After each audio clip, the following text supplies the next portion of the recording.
No, sorry about that stream. You couldn't hear anything for a second, but you can now. Don't worry, you didn't miss anything special, just the hellos.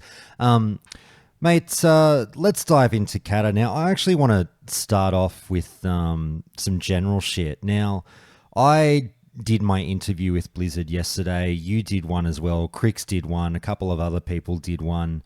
I'll tell you what, the only the one really interesting tidbit, even though it's all good, there was good information in all the interviews.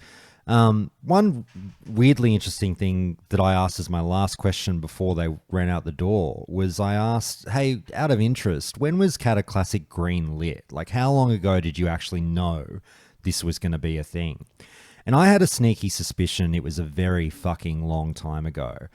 And they confirmed that and said it was about over 2 years ago. And because they said that it takes a really long time to convert all the data and do the process. And that kind of lined up with my guess. And so it's funny that I was tongue-in-cheek poking fun at people. I think you asked this and everyone asked this. A lot of people going like, oh, we're getting Mop Classic. And I'm like, baby, don't even fucking ask. It was a foregone conclusion years ago that we're going at least all the way through to Legion. Yeah, I agree. And I mean, a fantastic question as well, by the way. Obviously, where I've been streaming non-stop since Monday, I haven't actually seen your interview yet, but I'll bang it on for the stream later when I'm doing some digging. So, yeah, but yeah, I mean, it goes without saying, like Mr. Pandaria, the thing is, for me, it was kind of obvious. If they released TBC, they already knew they was doing RAF. If they've released Kata, they already know they're doing MOP. Past that, I don't know. I would agree 100% that we will see Legion, because again, Legion was one of the better expansions. It's kind of a no-brainer to me that we'll go as far as Legion, but then past that, I don't know. But yeah, 100% right. Like they'll already be working on MOP without a doubt. Oh yeah. And yeah, it's always fun watching them squirm and try to pull a poker face whenever you talk about it. I mean, we all fucking know what's happening. But anyway, mates, on to Kata. I asked the devs this question, and I'm sort of really intrigued by it myself in terms of the community's, not the whole community. I understand now I'm getting a lot of people popping up in my Twitch chat who are like, look, I'm going to be honest with you. I have zero fucking interest in Kata, but I will happily watch my favorite content creators play it and follow along with the news and all that stuff. And that's great. But there are a lot of people who have gone to Kata with an open mind. And I've definitely noticed, and I think a lot of people have noticed on the forums, on the subreddit and everything, a genuine turning of the tides in terms of opinion towards Cataclysm. And a lot of people are saying, hey, I think we were overly harsh on this expansion back in the day. It's actually a great expansion. There are definitely warts, but if you remove the warts, there's a lot of fucking meat on the bones. And I feel like people are seeing that now. I have had a lot of listeners go, fuck, I'm trying Kata, and I've got to admit, I came in pretty skeptical, and I'm finding myself having much more fun than I thought I would or planned on having. And that's been my story as well. So my question, Scotty, is, have you noticed the change in the discourse around Kata, and how have you felt around, us universally agreeing for a decade this was pretty much the worst expansion, and then going, oh, no, actually we were wrong? Yeah. I mean, I personally, like you have, obviously, in your community, you'd have seen the same thing. I've seen people who are like, I'm not bothered about Kata. I'll play Season of Discovery, but, I'll give Kata a go. And now they're like as invested in Kata as I am. They've literally turned from being like, oh, I might play it casually to, they've got their third or fourth level 85 that they're working on now. And do you know what I mean? It's like, they're going disgustingly hard when they was only going to give it a chance. I think there's a lot of stigma attached to Kata, what people don't actually fully understand. They just listen to, people saying, oh my God, Kata's dead on arrival. It destroys the world, blah, blah. But most of the things that people have got an issue with when it comes to Kata is kind of irrelevant. Like the world changing, for example, like that's one that people fixate on. You're going to be level 85 and you're not even going to be bothered about going around in the Barrens. Who cares what the Barrens looks like? Yeah. There's a let the new players worry about that. Yeah, exactly. Me personally, like this. I said it before. I was super excited for Wrath. I was like a little bit excited for TBC. You know, I've always been quite open about TBC. I like the first phase, but past the first phase, I'm not really that interested. You know, I just like the pre-heroic gearing and all of that sort of thing. But Kata so far for me has been the best launch, you know, out of TBC, Wrath and Kata. But I just think there's loads to do that people like have glossed over. You know, it's like the heroics being really, really difficult was something that's put people off. Well, we've got post-nerf heroics; they're really approachable for everyone. I was going to say, how have they felt? Ridiculously hard. How's the post-nerf heroics felt? I've not done one yet. They're easy, mate. Like you'll literally, like honestly, you can go from just finish questing and ding 85 and go straight into heroics. And I'm not. There's some that are more deadly than others, and you know, understanding the mechanics a bit. I'm not saying, you know, you don't need to at least look at what you're doing. But no, they're easy. They're do you find it for disappointingly easy, or is it you know, just right for this classic player base that's clearly drawn a line in the sand on the difficulty that they like? I think it's perfect for the classic player base. Like for me, and I've sort of turned a corner with all this as well. You would have heard me say like 3-4 years ago, we want pre-nerf content. You know, we want pre-nerf raids. We want difficult content. And even I'm now like, well, to be honest, if I want that, I'll go and play retail. I'll go and play on a private server. Like, if I want the content, I can go and get that content. But classic is not where you get that content. Classic's where you get to have fun, experience the content in maybe a slightly easier state. And I'm not against it. I've loved all the heroics. You know, like it's been great. Fair enough, mate. Oh God, so many things. So many things pop into my head, random topics I just want to touch on. But it's funny because it's been hard for me because I have been overseas and I really did kind of turn my brain off towards WoW for a month and enjoyed the holiday. But I did check in occasionally, and one of the things I kept seeing pop up during the pre-patch phase, and there are a lot of points that I've forgotten about that made my blood boil, that maybe it was good that I was away from the microphone for a while, but archaeology was one of them. And just I do want to talk about all the classes soon, but just random shit first. Archaeology and this, you know, hunt for Zin Rock or whatever it might be, the 0.3% chance to fucking get your dig on. I just want to have a quick discussion about this because I found this to be the perfect personification of the entitlement or the attitude of WoW players towards gear. Now, what do I mean by that? I mean, number one, let's just throw a statement out there that people will fucking get offended by but then realize it's true, is that WoW players are weird. They're just fucking weird, all right? And I say they, I should say we. I'm a WoW player, right? We're fucking weirdos. Now, some are weirder than others, and some take that pursuit of loot and their attitude towards odds very strangely. Now, I would wager that 95% of the WoW player base stares at a 0.3% chance for an item and goes, "Oh, I'll definitely get that. I'll actually probably get it. I'll probably get it pretty soon. I'm a fucking gamer, mate. I never log off. I'll have that by fucking tomorrow's dinner." You know what I mean? And people don't really register what a 0.3 fucking % chance means. And so I see the subreddit just on fire from fuckwits, and sorry, Scotty, if this includes you, fuckwits losing their mind over why they don't have their Zin Rock yet. This is bullshit. This is too hard. What the fuck, Blizzard? And it's like, mate, do you go to the fucking pokies and bitch when you don't get the fucking jackpot? Like, that's how odds work. And yet WoW players are like, no, I play the game, so I deserve this shit. Give it to me now. And it's kind of a microcosm of a much larger attitude towards like even raid gear or anything in general. Do you know what I'm saying, and how do you feel about it? Do you know how much shit I got in the comments of the Blizzard interview because I didn't ask for bad luck protection with archaeology? Everyone was like, "Big foul, Scotty didn't even mention archaeology." Well, I'm like, Crick brought it up. Yeah, why would I? Like, why would I? I personally don't think it needs bad luck protection. It's one of those. Neither things do where, I. Like, it's shit, mate. I'm digging now. I've been digging like even during Kata, like any spare minute I've got where I'm waiting for groups to form, I'm digging. Because no, I haven't got my staff. I haven't got my Zimrock. I haven't even got the trinket from Night Elf. Like, I've had nothing, and I've got a lot more solves than most. I'm not saying everyone. There'll be people with more solves than me, but I've done like over 2.2k on my paladin now. I've got 5 maxed archaeologists now, and I'm working on the 6th. I've done everything to try and get Zimrock before the raids open, but I don't feel like I deserve it. You know what I mean? It's like, if I get it, I'm going to be happy, and I will feel like I've put the time in to get it.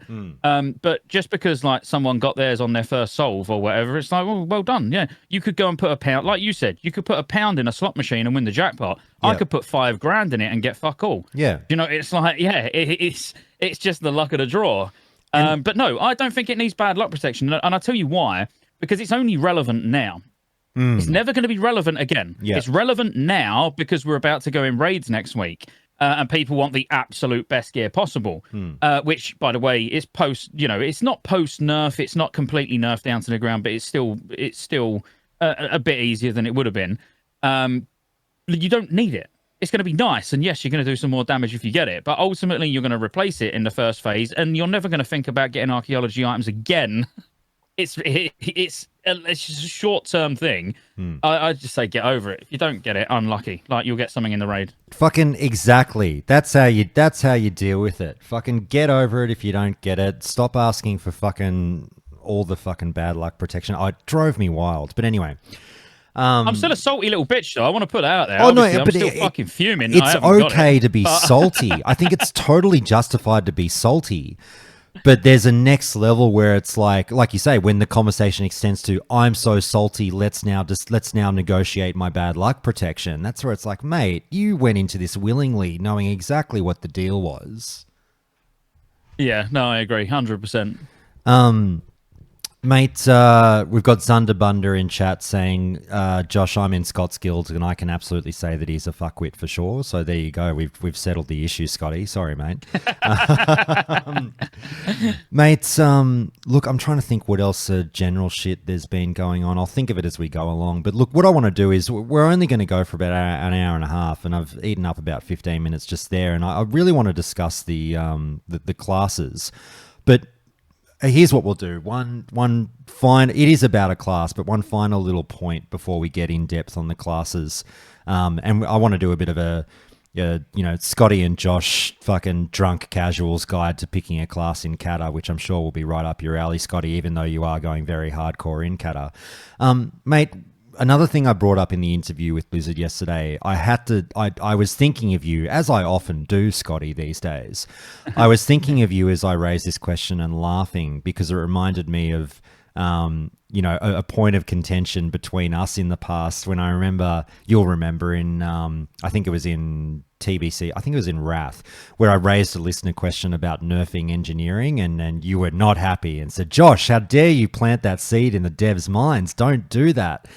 So I've gotten to the point now where I'll say anything on the fucking podcast and just not give a shit anymore about people, getting up in arms about nerfs or buffs or anything. And I said to the devs, look, let's be adults and have this conversation. Now, the preamble was, I don't actually want them to nerf this class or change this class in any way. I really don't. But I wanted to have an insight into the devs' mindset on the blood DK in Cata.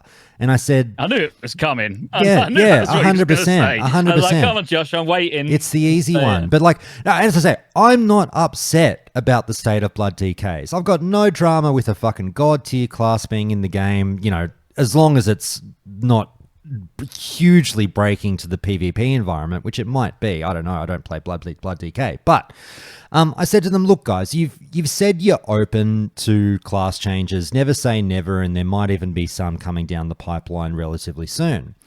And I go, first and foremost, surely Blood DK is at the top of that list. It's such an odd situation where you guys are saying, oh, we don't want certain specs being excluded from raids and harassed. I think of warriors in rogues in phase 2 of SOD or whatnot being told to go fuck themselves because of the class that they chose. And they want to avoid that at all costs. And then you've got this tanking situation where, let's be real, we're going to get to a point where pretty much no one is. Now, I know there's a viability argument for your bear druid and whatnot, like, oh, it's a great off tank and all that shit. But realistically, people are going to be like, mate, if you're not a blood DK, go fuck yourself. You are not tanking for me. I just think we're heading in that direction. So I asked about that, and Chris said, yeah, you know, to be honest, we haven't had the discussion, but it's definitely in my mind. And when we have the discussion, that will be the first discussion that we fucking have. So my question to you, Scotty, is, how do I word this? Like, not so much the do you think we should nerf blood DKs, but do you feel that how blood DKs are in Cata right now will cause the situation that we're all used to? Yes. But so firstly, like, I'll just go from two different angles. Firstly, no, I wouldn't nerf blood DKs. I'll just say that up front. No, I wouldn't. And I'm with you. Bring the I'm other with tanks up to their level. Yes, I have to That's stress. personally what I would I do. have to stress to everyone, I am not screaming for a nerf. Shut the fuck up, listeners. I'm just having a fun conversation. Yeah, man. Yeah, no. But like, you're absolutely right. Something should be done. But rather than nerf the DK and that feels bad, like make the paladin and the prot warrior and feral tanks, just a little, just bring them up to that level. So it's like, well, cool. Now all the tanks feel overpowered. Like that's great. Like no DPS or healer is going to complain at that.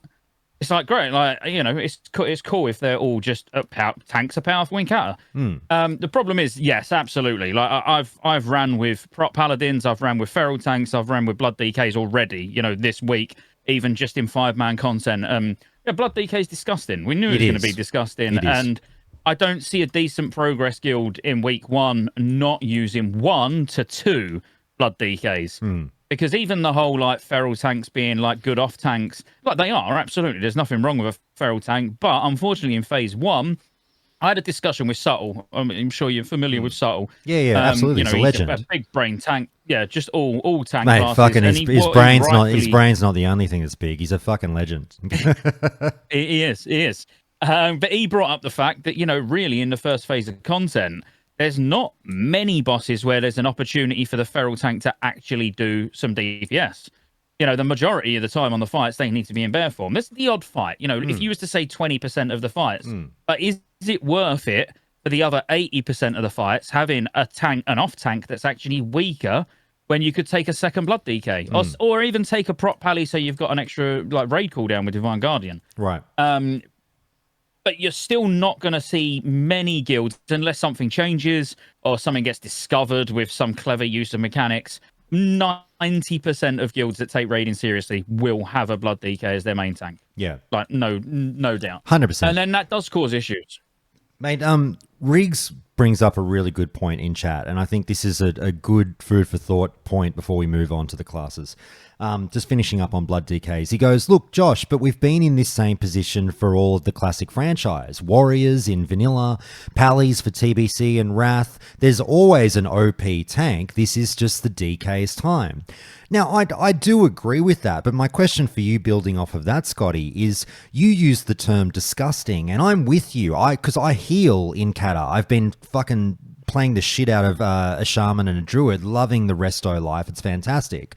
But I definitely notice, and I'm only doing normal 5-man content, which is a fucking, to say it's a cakewalk is an understatement, but still, when I've got a blood DK, I fucking notice it as a healer. Do you know what I mean? And so when you use that phrase disgusting, I'm like, there's OP and then there's disgusting. You know what I mean? So like, do you feel that the blood DK in Cata is another level above the OP tanks we've had in other expansions or not? Because I know the closest thing is probably the Vanilla Warrior, which was disgustingly more powerful than the other tanks. I get that. How do you feel about it? I mean, I just want to say the cheek of Riggs even piping up is... bearing in mind, Riggs is one of the blood DKs that I've been doing loads of heroics with over the last couple of days. And it's fine. He tops DPS. He tops DPS. He does as much healing as the healers. And he activates God mode as soon as he walks in a dungeon. I'm sure for him it's a lot of fun. Don't get me wrong. But no, they're they're leaps and bounds ahead of the other tanks. It's not like in Wrath you could get away with. I know prop paladins particularly strong for AOE and stuff like that. Even DKs like strong tanks in Wrath. But they were all, you could clear the content, get away with everything, like no matter what tanks you had. Even though, yeah, some were slightly stronger than others. But in my opinion, and it is only my opinion, I think Blood DKs are like a big distance away from the second place tank. You know, that gap is just too big in Cata. But when I say too big, there you still see the difference. Like, playing a Blood DK as a tank is not easy. Like, you'll see a lot of people re-roll into Blood DK thinking like they're just going to go on it and be amazing. You know, to be at Riggs's level as a Blood DK, or even Limo, another Blood DK in our guild, or Subtle's level, you've still got to be a good player. And I would say it's actually probably one of the more complicated tanks. Oh yeah, my good friend Marcus is finding that out at the moment. If I can have a slight dig at him, as we've been laughing the nights away as he practices his Blood DK. He was a god tier healer in SOD, and now he's trying the tanking life, and it's mostly his gear. We're just fucking throwing jabs at him, but yeah, I'll keep doing the old like, come on mate, you're supposed to be immortal. What's going on? Yeah, so I guess that's it though. Like, that's a very good point. It's like, are Blood DKs overpowered, or are the skilled players that play Blood DK like, you know, they really take it to the next level? Because like, if you just got in a group with a raid with an average Blood DK who's not really managing their runes properly, not focusing on their survivability, they're probably no different to any other tank. But it is the top tier players that take that. And Riggs is one of them. You know, I've got no problem saying it. Riggs is one of them. Right. Well, now you got to say something bad about Riggs to balance it out. Oh, don't worry. I'll be talking to him tonight, and he'll be getting a lot of shit. I don't need to say anything right now. Very good. I'll close this off just by addressing Zoran. Zoran, long-time friend of the podcast, been on the show many times, love him to bits. He's actually saying a point that you say a fair bit as well, Scotty, that most people do say in the MMO space, that it's a weird bugaboo of mine. I've never really... while I agree with the principle of the point, I sort of have always pushed back, where he's saying, but Josh, there's always going to be a meta. You can't fight that. As long as there's a best, no matter by how slim of a margin, that's what the players will gravitate towards, and they'll always pick it. And I accept that. My issue with the whole there will always be a meta point has always been, it's great and inevitable there will always be a meta. My point is about the people coming in second, third, and fourth place, to not leave them so far behind the meta that when you do rock up to content with your prot warrior, your feral druid, or your prot paladin, or whatever it might be, that people don't roll their eyes in disgust and go, oh, fuck me. You know, that's my luck getting this shithead instead of a Blood DK. That's just all you need to avoid. And it doesn't matter that Blood DK is the best, even by a slim margin. You just want to avoid people being shat on for playing another class. Yeah, absolutely. And I don't think that's going to happen as such. I think we might see warriors that like, again, taking sort of the shitty end of the stick when it comes to tanking, even though there's nothing wrong with prot warriors. But yeah, like I don't know. I think, well, as the phases unravel, I personally see Blizzard. Well, like you said, they've already said that the first point of what their discussions is going to be around Blood DK. Like, I do see the tanks getting some changes quite early on. I just hope that Blood DKs don't get nerfed, as I say. Yeah, like, just buff the others in some way, shape, or form, and then everyone will be happy. Completely agree, mate. All right, mate, look, that's a nice little warm-up. We've stretched our lungs. We've done the thing. A good little half an hour opening stanza there. Let's spend the last hour doing a little bit of a class-picking guide for the man who probably plays the game half drunk with a kid in one arm while he's trying to use his hour that he gets for the night to play the game. All right, we're a working man's guide right now, you and I, Scotty, and I just want to pick apart the specs and sort of tell people what they really feel like, whether they might enjoy them, and you know, what kind of personalities might gravitate towards them. We've done this in the past with a bit of fun tongue-in-cheek, so I think you'd be a good person to do this with, Scotty. Mate, let's start with a class maybe that's near and dear to your heart, and now all of a sudden is near and dear to mine, because it's the class I'll be maining in, co-maining, I guess, in Cata, the Druid. Mate, now, Scotty, tell me if I'm going insane, though. You're not maining a Druid in Cata, are you? It's one of them. Yeah, it's one of One, them. one of them. My One, druid's one of eight. 85. One of eight Yeah. mains you've got. Yeah. Oh well, yeah. Well, I'm focusing on 4, like to begin with. Right. But yeah, the druid is one of them, and it's a resto druid as well. Oh, well, fucking sweetheart, now you're speaking my language because that's exactly what I'm playing. And I've got to tell you, a lot of people will always have no idea what I'm talking about because they haven't tried Final Fantasy XIV. I keep raising this point, and I don't think you've played much Final Fantasy XIV, Scotty, but the Resto Druid is the closest thing I've come across to the White Mage in Final Fantasy XIV, which is one of my favorite classes in an MMO I've ever come across, and I just adore it. It is a lot of instant heals on the move, spamming your one main damage spell in between as filler. You've got instant group heals. You've got instant single target heals. You've got your oh shit button. It just feels really good to be so mobile. And it's the mobility of the Resto Druid that has really had me gravitate towards it, because I've played the Resto Shaman a lot. I've played the Resto Druid a lot. Don't get me wrong, I'm not dunking on Resto Shaman. I think they're both fantastic. They're just noticeably different. I'm the weirdo who loves... I'm the fuckwit you hate in your raid who does not stop moving. I'm running around like a chicken with its head cut off. Everyone's going, where the fuck is Josh going? He's literally running in circles and doing figure eights through the raid. That's me, casting my hots left, right, and center, having a ball. But just I'm not someone who's necessarily great at noticing when I'm standing in the fire or getting out of the fire quickly. So having a class that isn't compelled to stand still while it heals goes really well with me. How do you feel about the Resto Druid in terms of what kind of people should be playing it?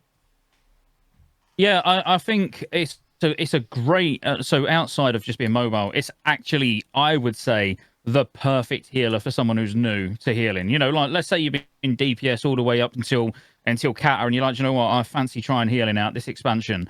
Then I do think the Resto Druid is the best new healer friendly class. I agree, because like you said, it's got a really big toolkit. I mean, there are things that you can do to obviously make sure that you're like min-maxing how you play, so you're managing your mana better and everything. But a lot of times people say, I've never healed before, what class should I play? And up until now, I would always say Holy Paladin. But now I actually find that Resto Druid is definitely for the more casual healer that wants to actually be able to perform well. Yeah, I agree. Sorry, mate, my mate Ubiquitous is just going to listen in while he's waking up and having his morning coffee. He's been on the show many times and been on Warcraft Reloaded a lot. He's a good man, knows his shit.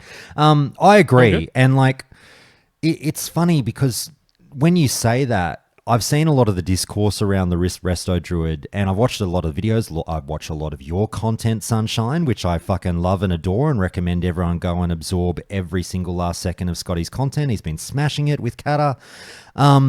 It's one of those things where people go, oh, the Resto Druid. It's one of the more complicated healers. And I'm like, both things are weirdly true, where it's super beginner friendly. But then I feel like when they talk about complications, it's mainly tied to Tree of Life and the usage of that in a sweaty raid environment, min-maxing the fuck out of that 30-odd seconds you've got with Tree of Life.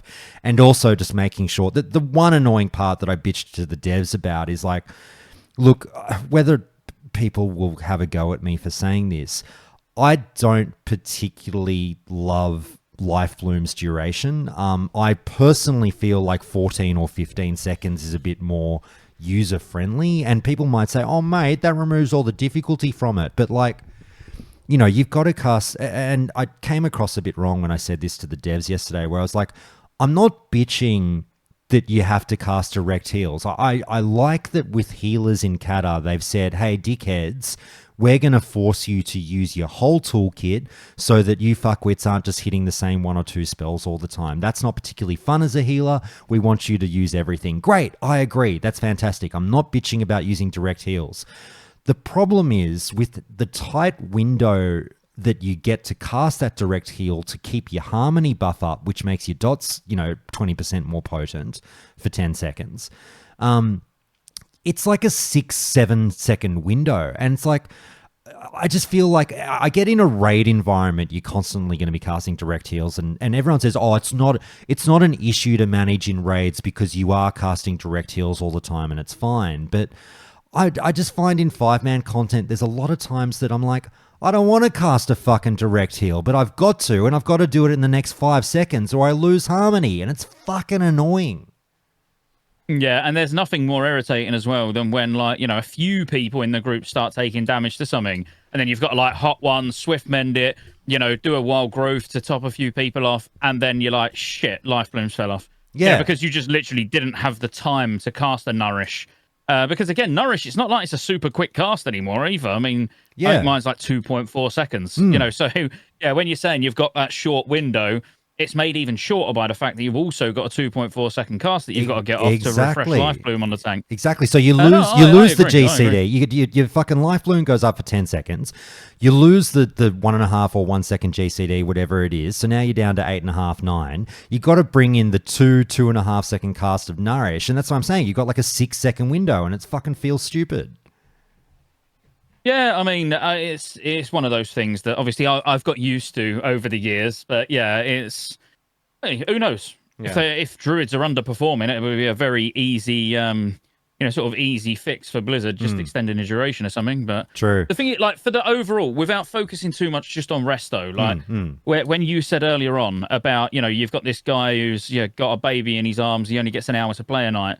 The other reason I think the druid is perfect is because if you can literally do everything with 2 specs. You know, like if you wanted to be a paladin, if you want to be ret, you know, you want to tank, you want to DPS, you want to heal, you have to literally respec at least one of your specs when you want to do it. Whereas with a druid, you can spec in such a way that you can be a main healer in a raid, a main tank in a raid, and a feral DPS.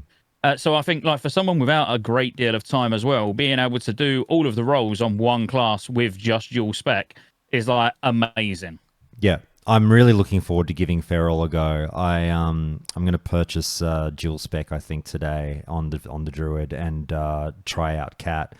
Mate, it's a fun class. I really do, like you say. It's we all know that Druids are like, you know, for people who want to try a bit of everything, but it feels very powerful in Cata, and I do recommend people try it. Now, balance, everyone's going to get upset if we don't say one thing about balance. I know nothing about the balance druid in Cata. Everyone says, oh, mate, fucking what's the thing? Not the sunlight, moonlight, you know what? Eclipse. Eclipse is so good in Cata. It's so much better than it was.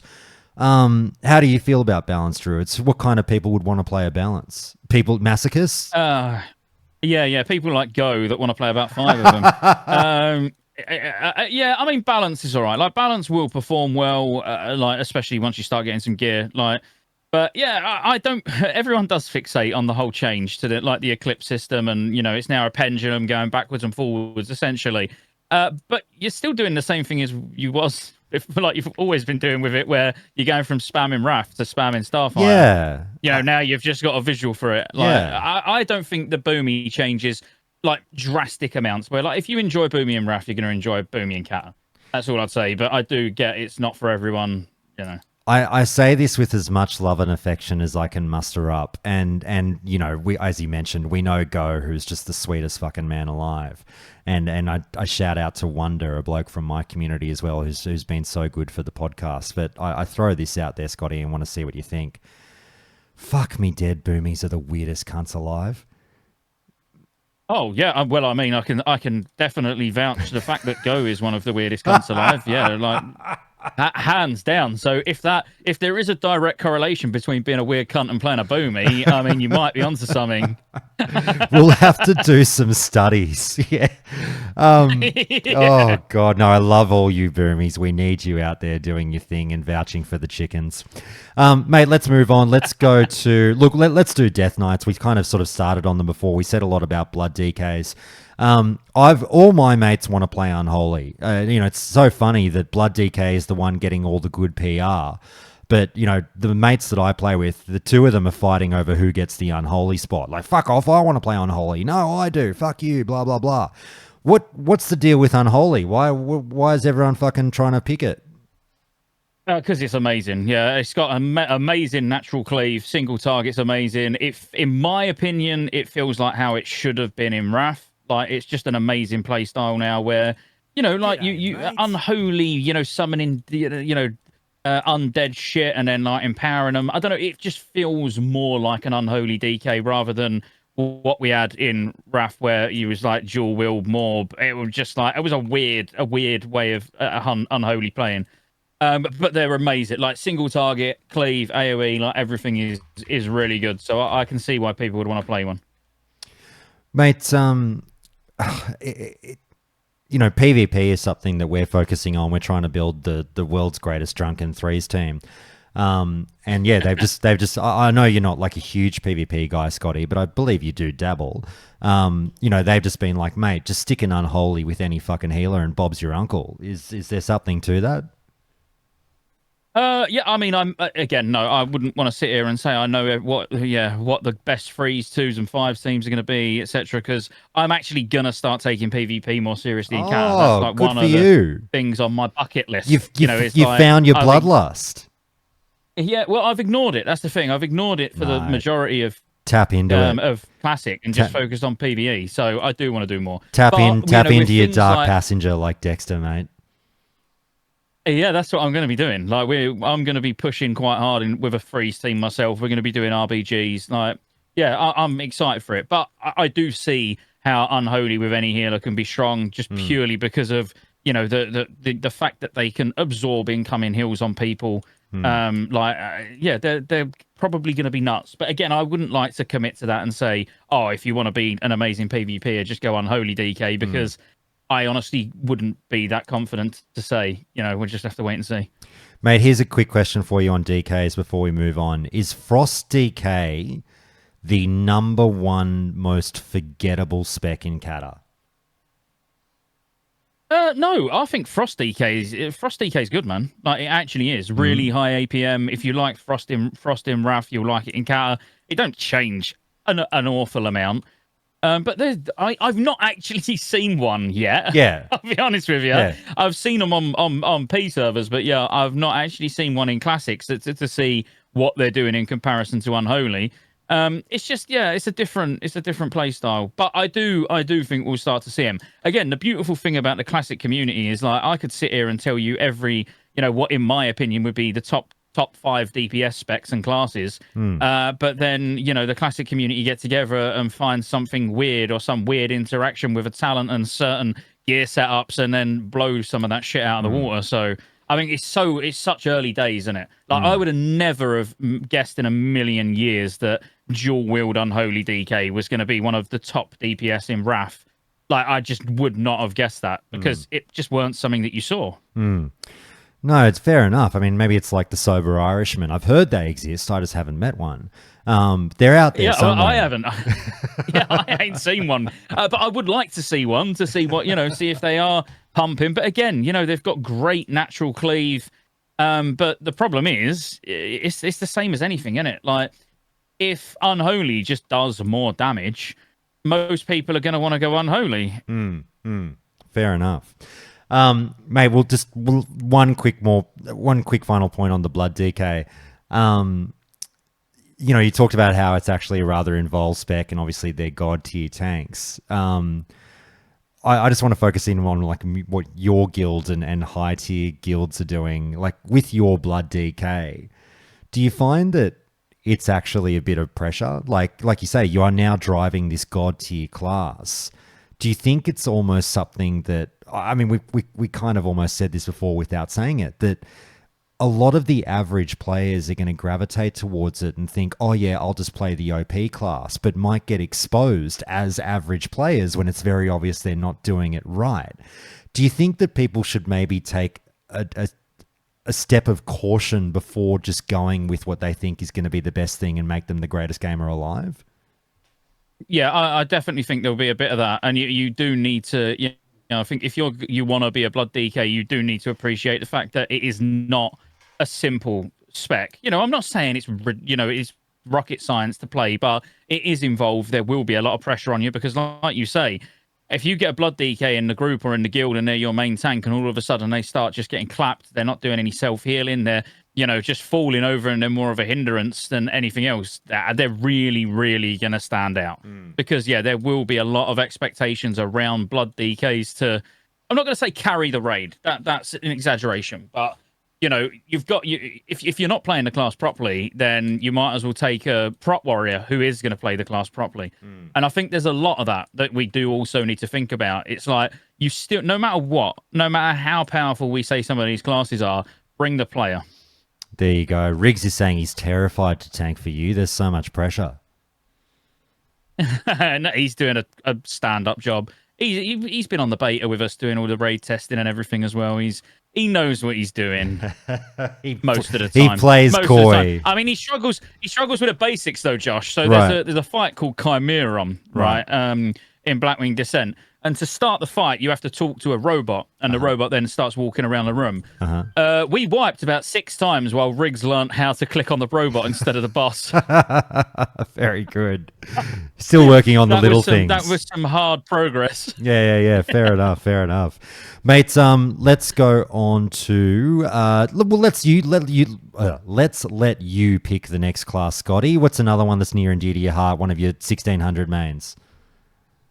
Paladin. All right. I love the Paladin. Let's talk about Holy Power. Everyone knows this is the new addition to Cata. Look, I haven't touched Paladin through the pre-patch yet. I don't really know. I have tried Holy Power through, fucking retail and whatnot. I genuinely don't know how I feel about it, which is such a cop-out. But, everyone wants to talk about it. Do you feel like Holy Power ruined or made the Paladin better? Again, the thing is, I'm so biased that I don't want to fixate on it too much, but I love it. I think yes, it was the best addition that Paladin's got, and I know it's a very Marmite sort of topic because there'll be a lot of people that don't like it because it does actually make it more of a complicated spec. You could compare it to the Blood DK again in a way, where you'll see the difference between a very good Holy Paladin and an average Holy Paladin. Whereas I personally think that was lost in Wrath, because let's face it, in Wrath, all you done was make sure you had a beacon up and then you spammed Holy Light for the entire duration of the fight. There was no skill cap to playing it. Whereas being able to manage your Holy Power and use those free heals, it's a great spec. Honestly, I love it. I think the Holy Paladin and the things you can do as well, if you like taking on a bit of extra responsibility, you're going to be in melee anyway most of the time as a Paladin. So now you've got an interrupt as a healer. You're a healer that can interrupt, be part of an interrupt rotation, or potentially save a wipe by doing a clutch interrupt that no one else bothered to look out for. Yeah. I think the Paladin, all 3 specs are absolutely amazing. That's why I probably will have 2 Paladins in Cata. Oh, very good. Made 2 sidebars from that, and then we'll come back to the Paladin. I want to talk about interrupts, and I want to talk about really being able to tell the difference between good and not so good players with their specs in Cata. Firstly, with the interrupts, just real quick, I have noticed someone threw up on the subreddit the other day, one of the topics that rose to the top was all you cunts out there aren't touching your interrupts, and you haven't realized yet that, yes, we're in post-nerf content, but this is still the expansion where we really want to see rogues and warriors interrupting, and none of you fuckwits are doing it. Get on it. How do you feel about the topic? Yeah, I mean, there's certain mechanics that you just can't get away. You can't get away without interrupting. And there's a lot of emphasis on interrupting. And strangely, there's a lot of emphasis on being able to jump. And I know that sounds weird, but if you've been doing the heroics or even the normals, there's so many mechanics where if you jump, you avoid something. Oh, really? You literally see people with a severe inability to be able to hit their spacebar and concentrate on the fight at the same time. So there's but I won't fixate on that. But yeah, the interrupting, it's very important, and a lot of specs even get a damage bonus after successfully interrupting now, which they never got before.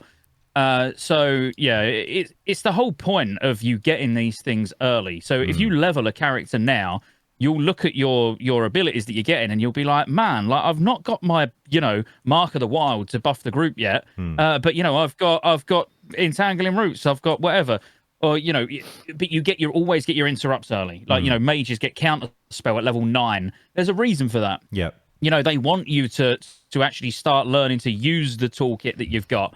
I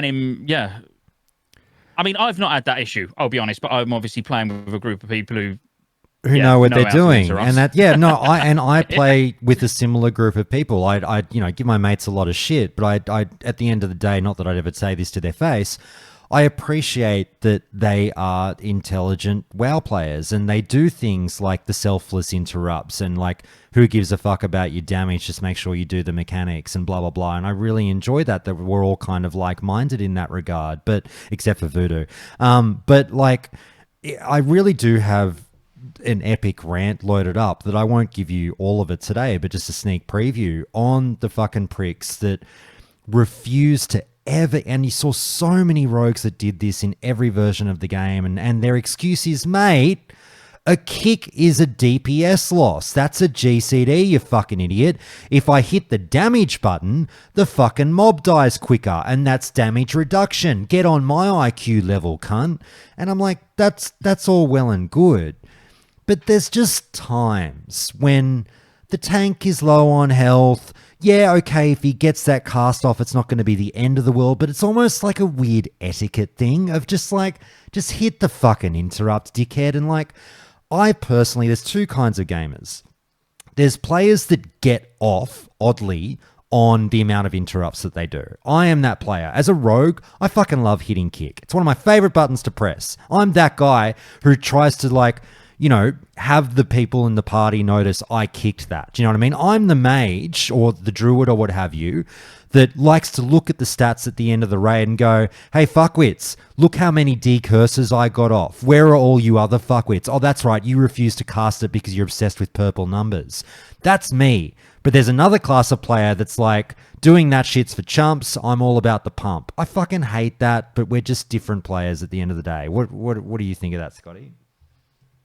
I mean, again, you should be everybody should be taking the time to actually get used to doing those things. Decursing, like as a mage, interrupting anything that you can interrupt. But a lot of the time, there's specific things that should be interrupted. As a priority, and most classes are not going to be able to get them all. Get used to doing it in 5-mans because when you start going into raids, there's certain fights. Maloriak would be a prime example where if your interrupters or your people that are assigned to interrupting don't do their job, you'll never get past the boss. It's as simple as that. There's no wiggle room with it. There are specific things that have to be interrupted, and sometimes almost immediately. As soon as that cast bar pops up, boom, lightning storm, arcane storm needs to be interrupted. So I would say you've got a toolkit for a reason. We were talking about paladin before this. So, as a paladin, bopping someone who's about to die, lay on hands in someone who's about to die, hand of freedom in someone who's stuck in something. All of these that you've got your toolkit, and you should be getting used to using them because, otherwise, if you're not interrupting, for example, and you're running random heroics, and I know this sounds a bit cuntish, but unfortunately it's true, it's so easy to kick you from the group nowadays. And people will kick you for the most fucking ridiculous reasons. Well, I'm so glad you raised that because you've just organically touched on the point I literally was about to bring up next. And that is, you mentioned earlier about how, pardon me, you mentioned that it's becoming much easier in Cata through a variety of specs to easily be able to tell the difference between a good player who knows what they're doing with their spec versus a pretty shitty one. Now, look, it's a touchy topic because obviously, gaming is a universal thing. So many people are from so many different walks of life out there doing it. We don't expect or ask or require in any way, shape or form everyone to be a fucking amazing gamer. I understand that there could be a fucking 8-year-old behind the keyboard who's just mucking around and doesn't really, fucking is working out the game. And, you don't necessarily bitch everyone out who's just doing mid-tier DPS because you don't know, are they shit-faced? Are they fucking young? Are they old? Who knows, right? But it has gotten me to a point, and I do laugh and see myself becoming slightly more toxic in Cata. I'm not like really, really chewing people out, but you brought up the kick point, and like my mind has become very open to the concept of the kick in the dungeon. Now, in saying that, it doesn't happen very fucking often. I truly believe that the community has blown the kicking point of conversation so far out of proportion, it's ridiculous. Yes, you're right, Scotty. People do get kicked for relatively minute reasons at times. I just find it exceptionally rare. Now, I have just leveled this fucking druid from 1 to 80 exclusively RDFing, right? I fucking loved it. In the God knows how many dungeons I've done over the last 2 weeks, I can honestly say I think I've seen a person kicked less than 10 times, like 6 or 7 times, and every single one of those times it was so justified, it was ridiculous. It was the mage or the DPS player that you see on the DPS meters that you're 4 or 5 minutes into the dungeon and they've literally pressed 4 or 5 buttons. They're virtually on follow and you just go, fuck them off, whatever. You know what I mean? You've got the fucking the tank that is just tanking but not pressing any damage buttons. You know what I mean? Like just stupid shit like that where like the common thread is generally players don't like other players that it's okay to be on cruise control and have Netflix on and just be like mid-tier chilling. It's not okay to blatantly be there for the ride and press 3 buttons in half an hour. Do you know what I mean? And like I see so many posts go up over the years over RDF is fucked, the kick system is fucked, I got kicked for no reason, you're all cunts, fuck you, why did I get kicked? I honestly, and this might be a controversial thing to say, Scotty, but I'm now starting to put those bitching comments in the same category or the same pool as all the Reddit posts that we see about people going, I got banned for no reason, what the fuck, Blizzard, blah, blah, blah. And we all know that 99% of those fuckwits got banned for a very fucking good reason. And so I'm starting to think that 99% of these people getting kicked from fucking dungeon groups got kicked for a very fucking good reason. They just didn't like it. My attitude's really changed towards it now. I'm bitching, mate. How do you feel about everything I've just said? Well, I've only ever been kicked, and I remember the exact time. I've been kicked out of a random dungeon finder once, unjustly.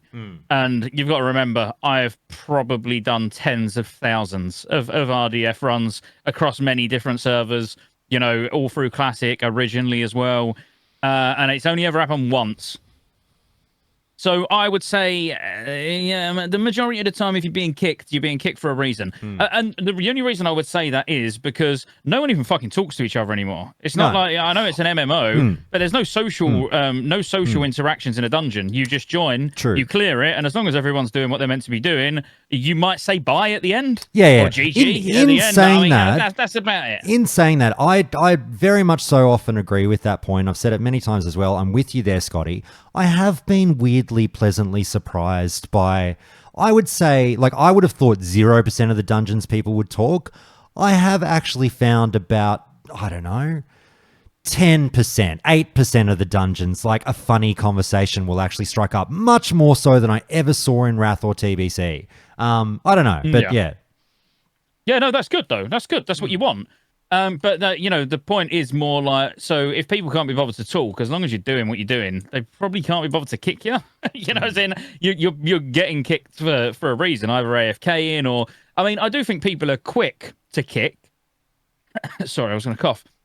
Quick to kick as in you'll be like, be right back getting a drink, and if you're like gone for 2 minutes, you might come back and you're in Ogrimmar again. Right. But at the end of the day, you've been kicked because you're AFK. You're wasting other people's time. Yeah. Like I don't want to sound like a dick, but you should have went and got the drink before you went in. If you're that bothered about, you've got to respect the other 4 people's time as well. Yeah. Not to say that I'm not constantly AFK getting drinks and that. If I get kicked, I'll accept that. Like it is what it is. But I was kicked once unjustly, and that was where I got into an RDF. It was in Mr. Pandaria. It was a trinket. And as soon as I got in, it was a group of 4 in a guild, and one guy said, "Do you need a trinket?" I said yes, and I got kicked. That was it. That was Yeah, literally and that was the that's extent dumb. of what happened. And that happens, and that is dumb. I totally accept that. But yeah, I mean, to Zoran's point, I mean, I don't know. I think I'm just getting more on board with the act of kicking, even though I very rarely initiate it, and I also very rarely see it. I just and like to your point, Zunderbunda. Sorry, to your point, Riggs.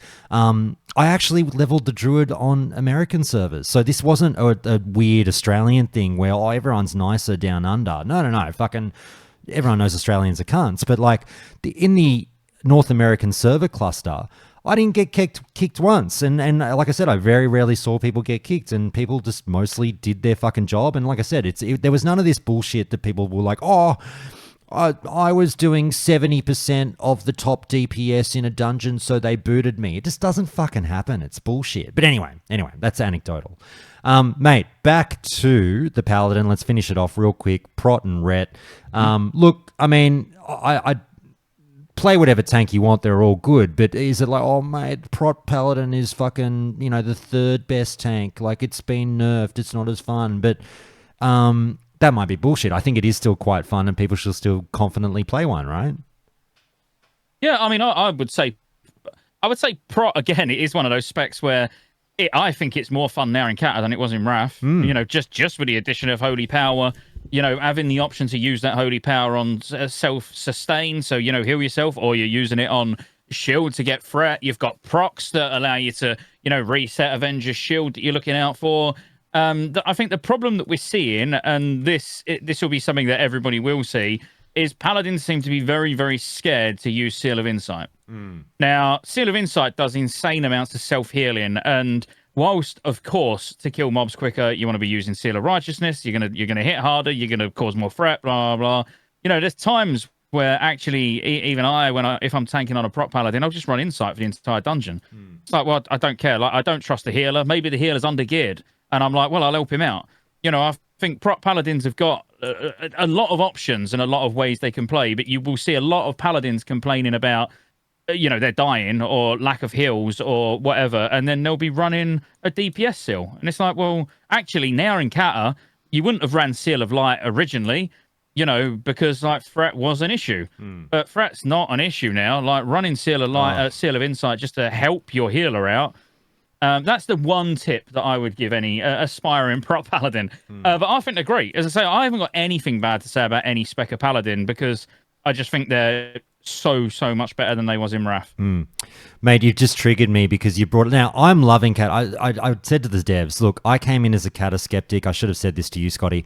I'm the stereotypical WoW player. I quit early in Cata as well. It wasn't my jam. I've barely played the expansion. I wasn't super stoked for Cataclysm. I was skeptical, but I have been having a fucking blast over the last month, and particularly the last few days since launch. I came in open-minded. I told all my listeners, they're like, oh, Josh, are you going to bother with Cata? I'm the fucking oath I'm going to bother with Cata because, number one, it's kind of my job to try this stuff, but also, like, I am intrigued to see if 15 years later I have a different perspective on this thing. And to be honest, at this point, I'm incredibly pleasantly surprised. I think the classes have never felt better. That's just my fucking personal opinion.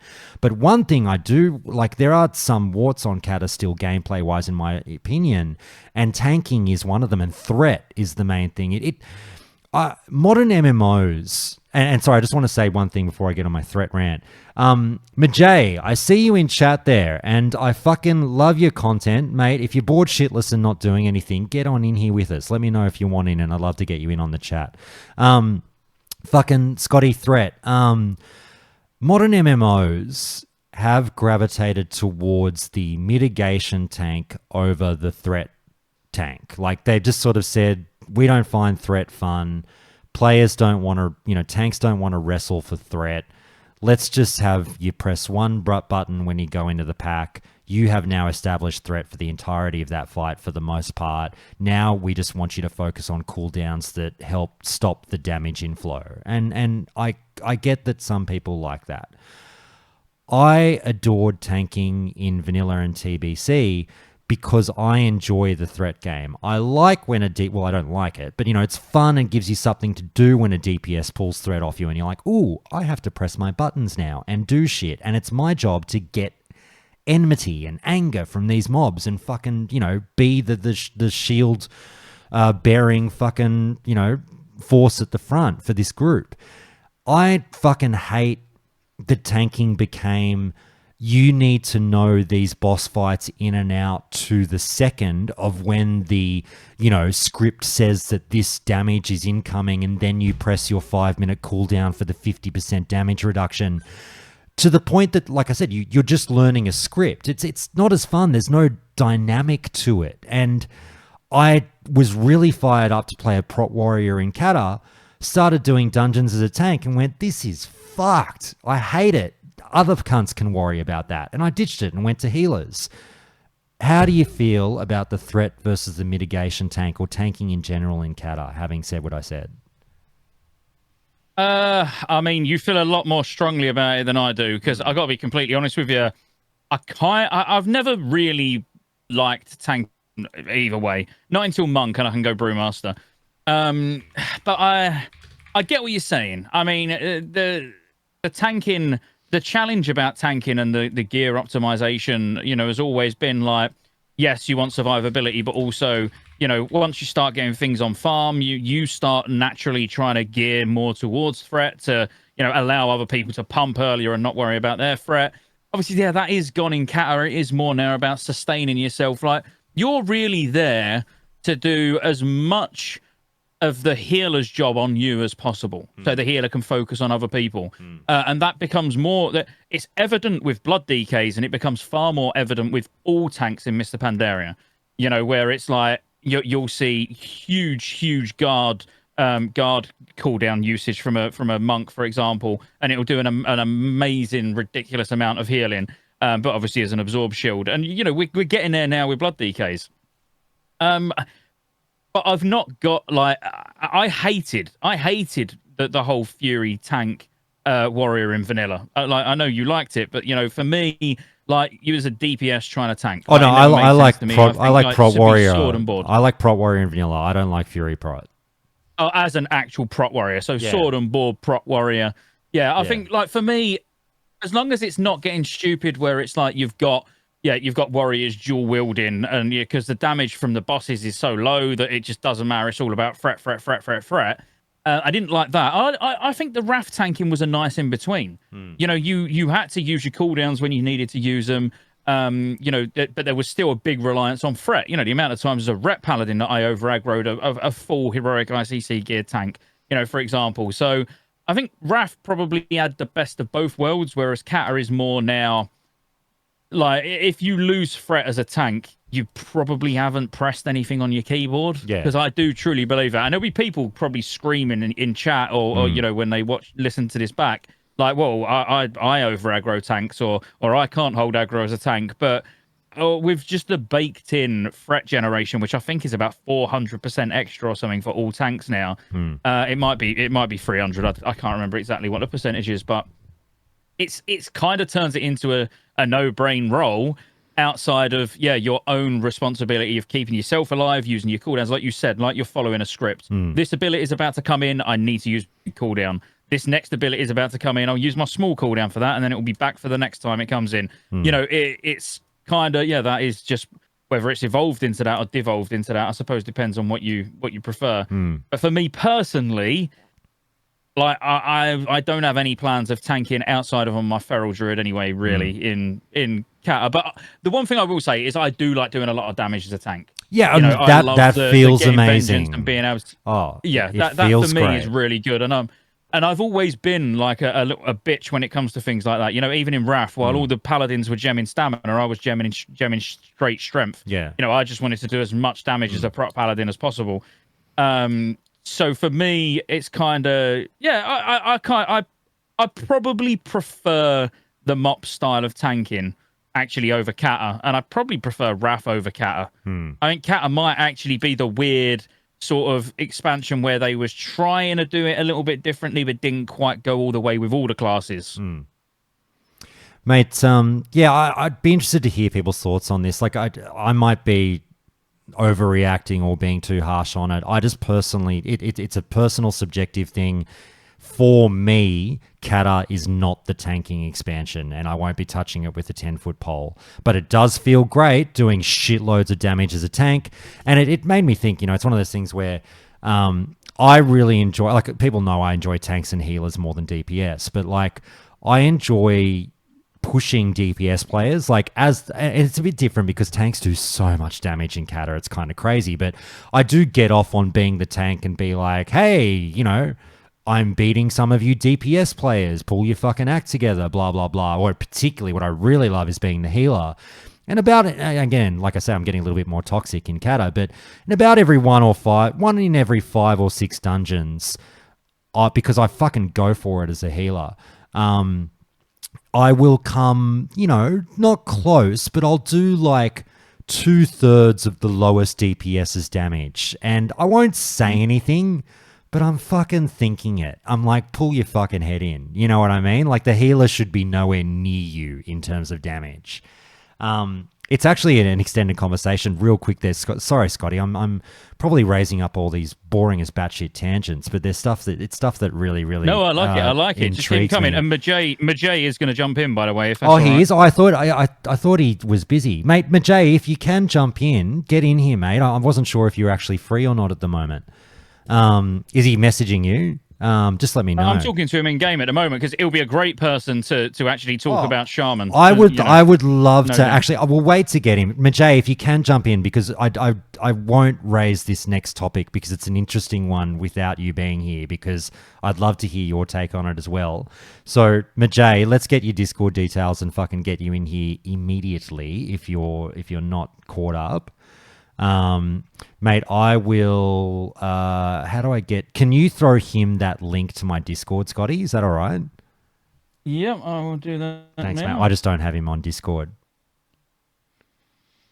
Like I said, I've really been enjoying the Cata content, and I've really enjoyed Mijae's stuff, and you and Mijae have just been top tier for me through all this Cata preparation. It's helped me a lot, and I've no doubt if it's helping me, Scotty, that you're helping a lot of fucking, average blokes out there who just want to learn about the game, figure out what to play, and it's easy, digestible content, and I fucking really appreciate the time. I not that content creators need to hear this, but it's always not. I appreciate when I get told, and I'm going to say this to you, Scotty, I really appreciate the time that you put in for the community. So thank you. Your content's been fantastic. Here's Mijae. I appreciate you appreciating it, mate. Oh. All right, let's give Mijae permission. Here he is, and he'll see this voice channel in 2 seconds. There you go. Jump in, Mijae. Well, once you got Jay and you want to say hello to him, I'm going to go and grab a beer. And yeah, no. Go nuts, go nuts. Here he is. G'day, Sunshine. How are you? Let's see if he's got his mic working. How are you, mate? Hello. Hello. Mate, I'm good. It's very nice to meet you. It's so funny because I've been watching you for hours on end on YouTube, and now here we are fucking shooting the shit. Nice. That's awesome to hear.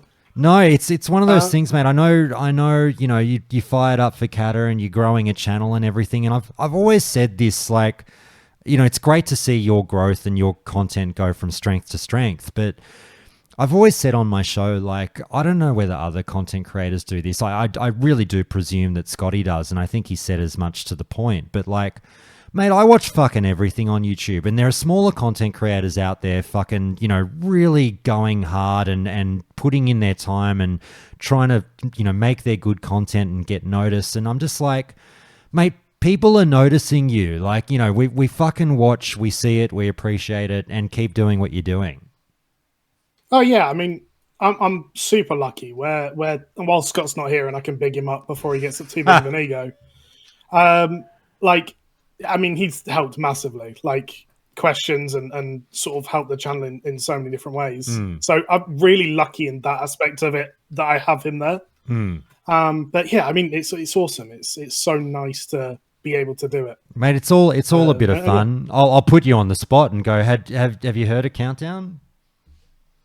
I've heard of it. I haven't followed it particularly much. That's fine. Riggs has actually just been getting me all up to date with everything No, it's all good. Who's currently watching. Mate, the show, I say it very tongue-in-cheek. I know my podcast is still quite niche.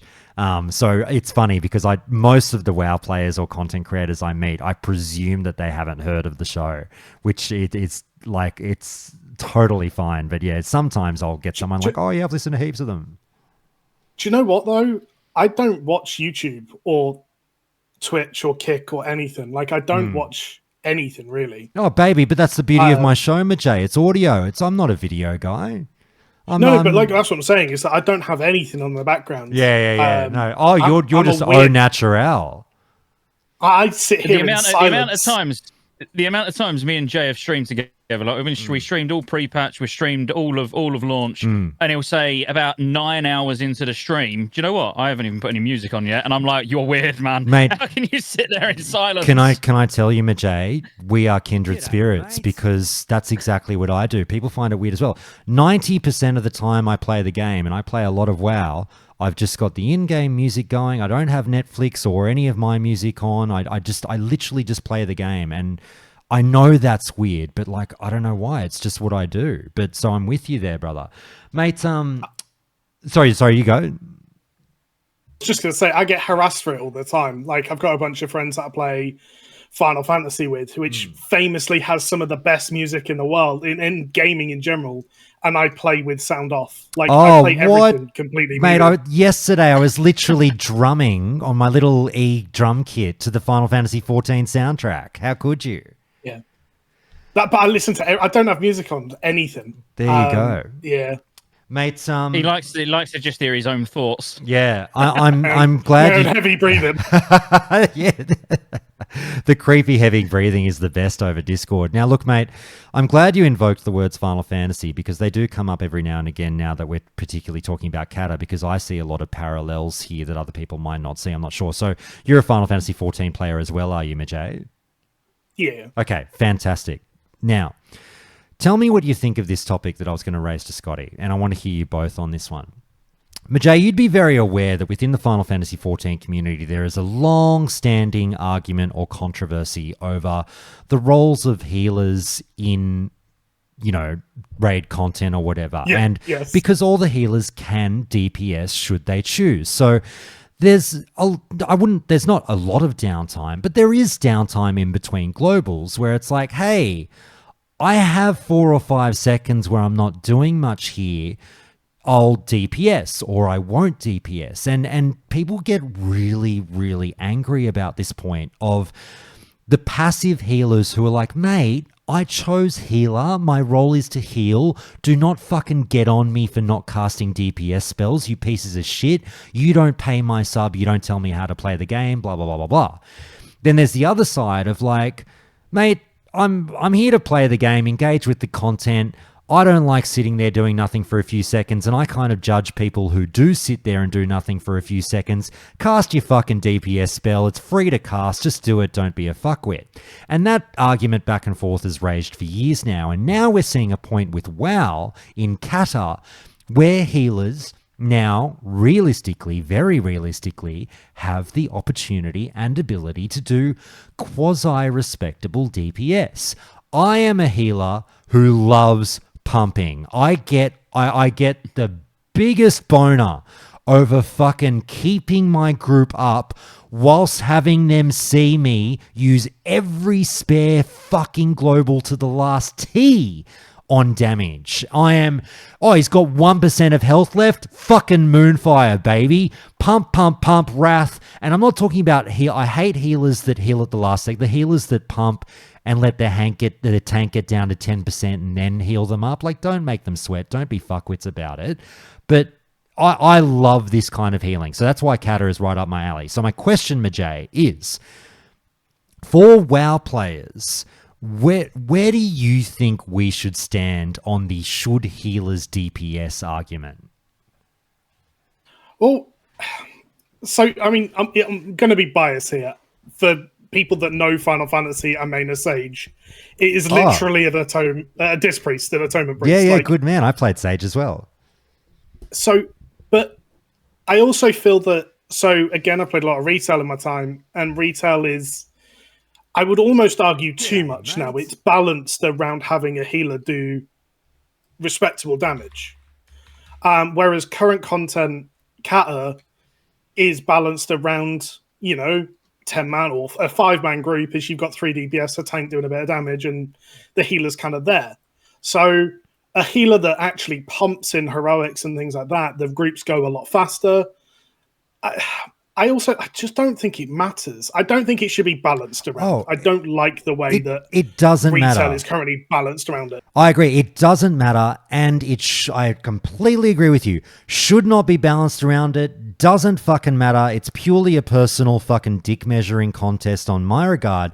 And I think Final Fantasy, I think Yoshi P, I'm pretty sure they've come out on multiple occasions and said we don't and maybe never will balance around the healers contributing to the DPS pool. I like the way you said that. Oh, go on, Jacob. Oh, sorry. All I was going to say is he has, but the extremes in Final Fantasy are absolutely balanced around healers being. The extremes. Yeah. I see what you're saying. Yeah.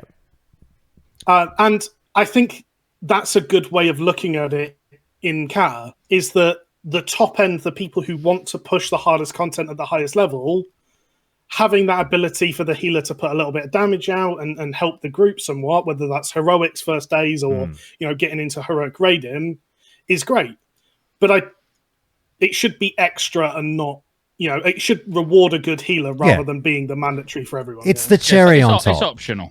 Fair enough. Scotty, how do you feel about it? Because like I said, I am a pseudo-toxic healer in this regard. I'm probably I agree with everything Jay just said, but I'm a little bit more judgy of my fellow healers who don't get a bit more amongst it. How do you feel?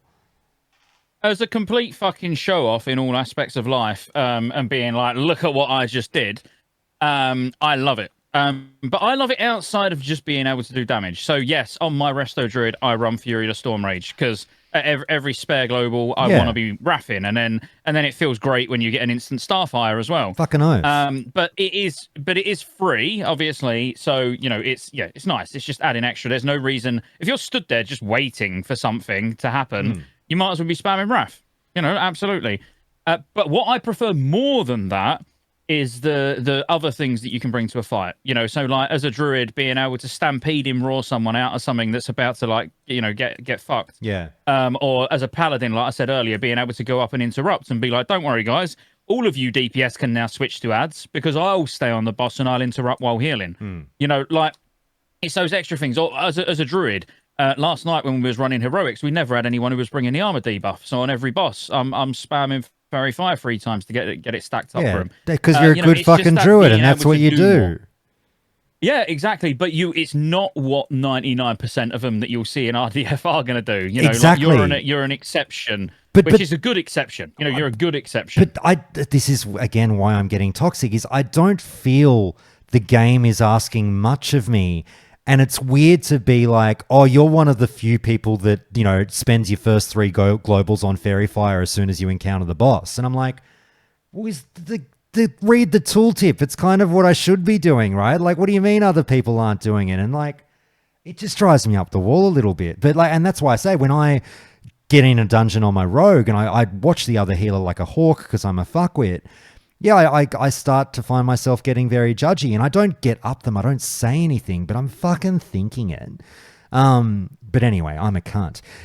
Mate, I'm surprised Jay... one sec, Josh. I'm surprised Jay didn't mention one thing that he absolutely loves around this, which is something that not many shamans even I've heard any talk about, but like the restonement spec for Shaman. I know we're going to move on to Shaman soon aneway, but I just watched you love that play style, yeah, let's talk about it. I just watched your video on it. I mean, I've specifically, part of the reason why I'm having a Resto Shami is to DPS pass in raids. Yeah.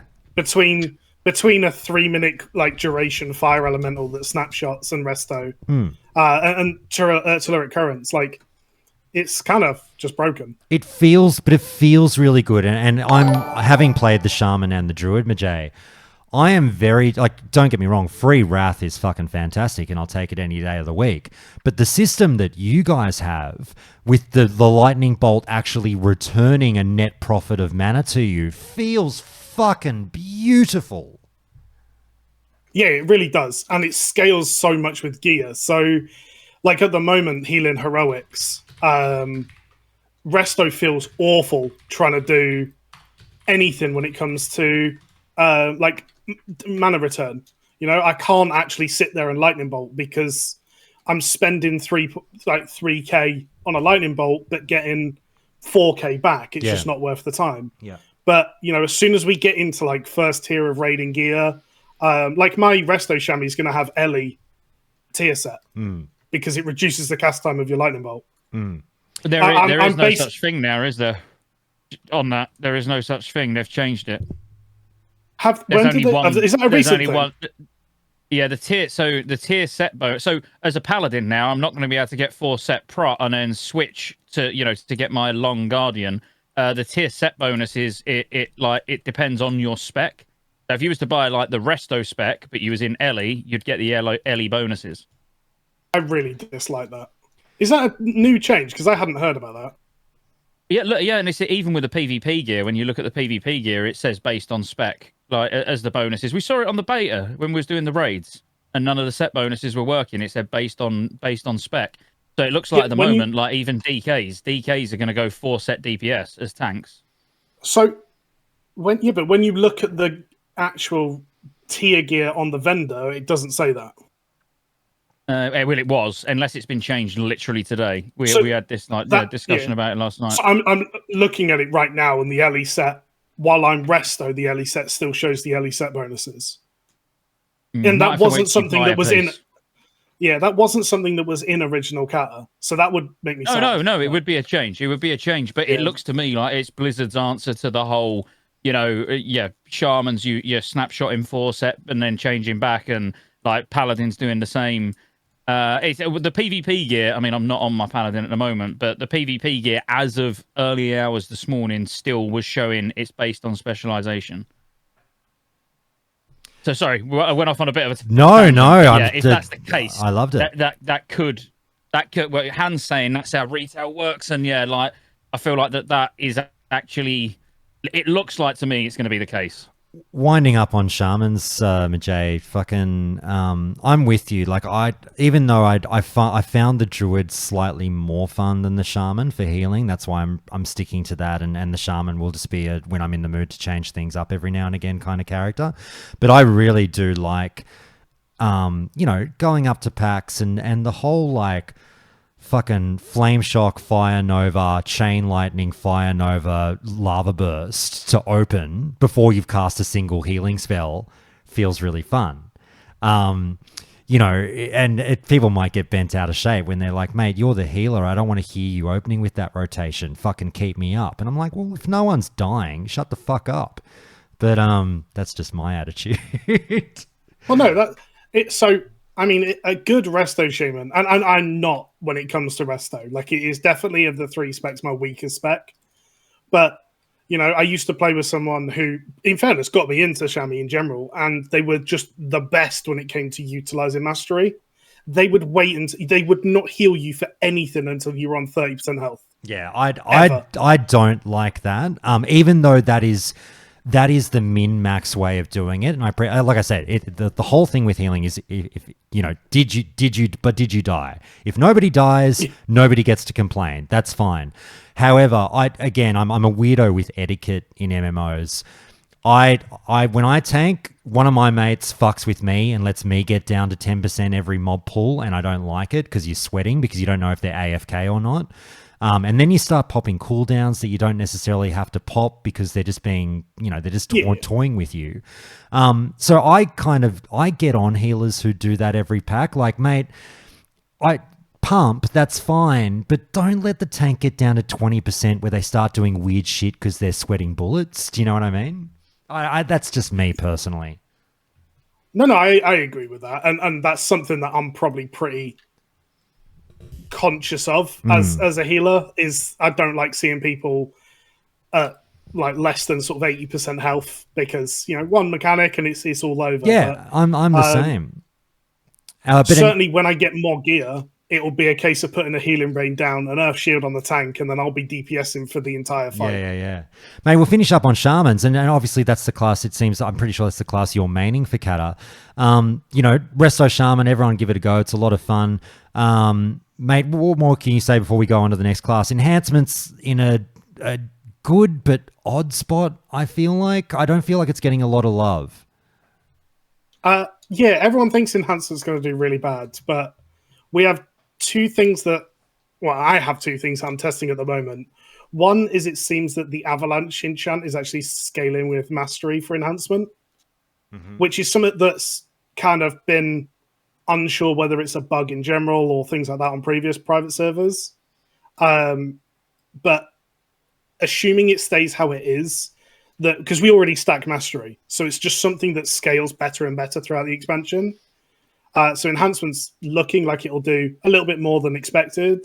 And we're also testing the Hurricane Trinket to see if that works with your Mastery. Right. Again, if that scales, then enhancement's going to be competing for single target, like top DPS spots. Mate, last point on Shaman, and then we'll rip through the other classes because we are running out of time. I don't want to keep Scotty too long. Here's your controversial discussion point for a minute. I'm seeing more and more comments about Ellie Shaman, best caster in the game, full stop. Is that how you feel or not? I mean, it really is. Yeah. Like, I don't... Fire Mage has the ability to press a button and get the RNG lottery where, your first 5 spells cast, you cast a combust and you pull ridiculous numbers. But in terms of what Ellie Shami brings, it brings so much utility. You're just constantly mobile. It's the most mobile caster in the game. And it can handle every situation. Like, it will beat anything at AoE DPS given enough time. Single target is competitive. I genuinely believe there's not another caster that can do it all as an Ellie Shami can. Might not be the best at everything, but... Yeah. Let me throw this last bomb out there. I want to see the looks on Scotty's face and your face when I say this, guys. And you need to know this. Like, I really don't know much about World of Warcraft, guys. I'm incredibly casual at the end of the day, as much as my listeners like to balk at that concept. Having mucked around with Shaman, everyone wants to lose their minds over Spirit Link Totem, and everyone says it's the best fucking global in the game, the best ability in the game. Oh my god, people are just fucking, you can't contain the jizz in the pants over this fucking ability. Can I make the argument, and I want to see how controversial this is, that either one of these two statements is true? I feel like are most shaman using Spirit Link the wrong way or in the wrong circumstances? Or number two, is there a chance that in 6 months' time we're saying that Spirit Link Totem is slightly overrated? Now, the reason I say this, please feel this is where your opportunity to tell me I'm the biggest fucking idiot that ever drew breath and I couldn't be more off. But I get the impression that Spirit Link Totem is being dropped when obviously a lot of raid-wide damage is going out and you're trying to even the keel so that people don't die and you can just spread your chain heals and do your thing. But I feel like when raid-wide damage goes out, I accept that health pools are all different and that some classes are squishier than others, but for the most part, those mechanics tends to divvy up the damage anyway, and then you drop this cooldown that just, I don't know, further divvies it up, as opposed to using it in a situation where like, oh shit, my tank just got clobbered, he's about to die, now I'll drop Spirit Link so that he doesn't die and that damage is, cooled out a little bit. I feel like, is that the more, not necessarily appropriate time to use it, but is that a situation where healers aren't using it when they should? Like, do you know what I'm saying? How do you tell me I'm a fucking idiot? Someone, please. You're not. You're not. Like mine and Jay can go first, but mine and Jay's opinions on Spirit Link do actually they differ slightly. Like me and Jay are normally in agreement on a lot of things, but I think Spirit Link is strong in very niche circumstances. But I would argue that almost any other healer cooldown is stronger. Like a Trank, a Divine Hymn, even Tree Form for a Druid. The good thing about Spirit Link is it's a bit of everything, right? Yeah, it's equalizing the health, but it is also reducing damage by 10%. So it's like a mini Divine Guardian at the same time. So that's what makes it actually really strong. Even if you was to just use it as a raid-wide 10% damage reduction after you've already used your prop pad as Divine Guardian, for example. Yeah. So I see it as a strong cooldown, but in terms of like you're stacking up on, there's a boss in Firelands where you're going to stack, and it's like you're going to try and push for as long as you can being stacked up, and the AoE healing required gets more and more and more and more constantly as it goes through the phase. And you know, you're talking like your priests, your resto druids. Well, I'd say resto druids in particular, like their cooldowns are full on god mode in comparison to a spirit link in that like those big raid healing situations. Mate, I was going to say, sorry now, if I Jay can can call us both a cunt. Yeah, Jay, do that. Let me just add this just before you start, Jay. I'm so glad you said that, Scotty, because fucking, like, I accept that Tranquility has its limitations as well, and that Spirit Link is raid-wide, all that shit, but, like, for, you know, whatever circumstances are right, Tranquility is unbelievable. It hits like a fucking bomb. I love pressing it. It's more than saves lives, but I get that target wise it has its limitations. But yeah, I agree. I think other healers like oh shit buttons aren't getting the love they deserve as compared to Spirit Link Totem. But I'm not saying Spirit Link is weak. It's a fucking amazing cooldown. I'm just wondering if there's more to it. Jay, sorry, go for it. So I have a couple of things to say on this before I give my opinion on it. So the reason Spirit Link is always seen as that like amazing, oh my god, it's the best cooldown in the world thing, doesn't actually exist in WoW yet, in Classic. So if we go through different expansions from here on out, there are some bosses that you will not kill week 1 progression without a Spirit Link totem. So it was always that thing that a guild had a shaman just so that they had that. They had access to that totem. So it's like Bloodlust. It's a crutch. Absolutely. So like Oldham, Old Deer, I believe the raid is, one of the bosses in there, guilds physically couldn't do that boss without 2 Spirit Link totems on week 1. Just couldn't do it. So it has its notoriety, but it has its notoriety for raids that don't actually even exist yet in the WoW community. But so in terms of the cooldown itself, what Scott said is absolutely right in terms of like, he's talking about Major Domo, I presume. Yeah, Major Domo, yeah. Of which Spirit Link is just not as good as things like Trank or even Divine, the Barrier double, as well. bubble, Barrier. Yeah, absolutely. Or Divine Hymn or things like that. It's just not as good. The reason that Spirit Link for me is a cooldown that, if you use it right, is strong in almost every scenario, is actually because of its combination with other classes, right? Most rage groups are going to run a Blood DK. If you have a Blood DK that vamp bloods as you pop Spirit Link Totem, and sits there just spamming Death Strikes and Rune Taps and everything else, they turn into a healer. They genuinely are a pseudo healer. Everyone in the group pops a Healthstone, or a Warlock who naturally heals quite a lot anyway, just gets to heal themselves. All of that turns into just raw raid healing for that duration. So I think by itself, it's an okay cooldown. I'll be honest, I clutch Spirit Link Totem in heroics all the time.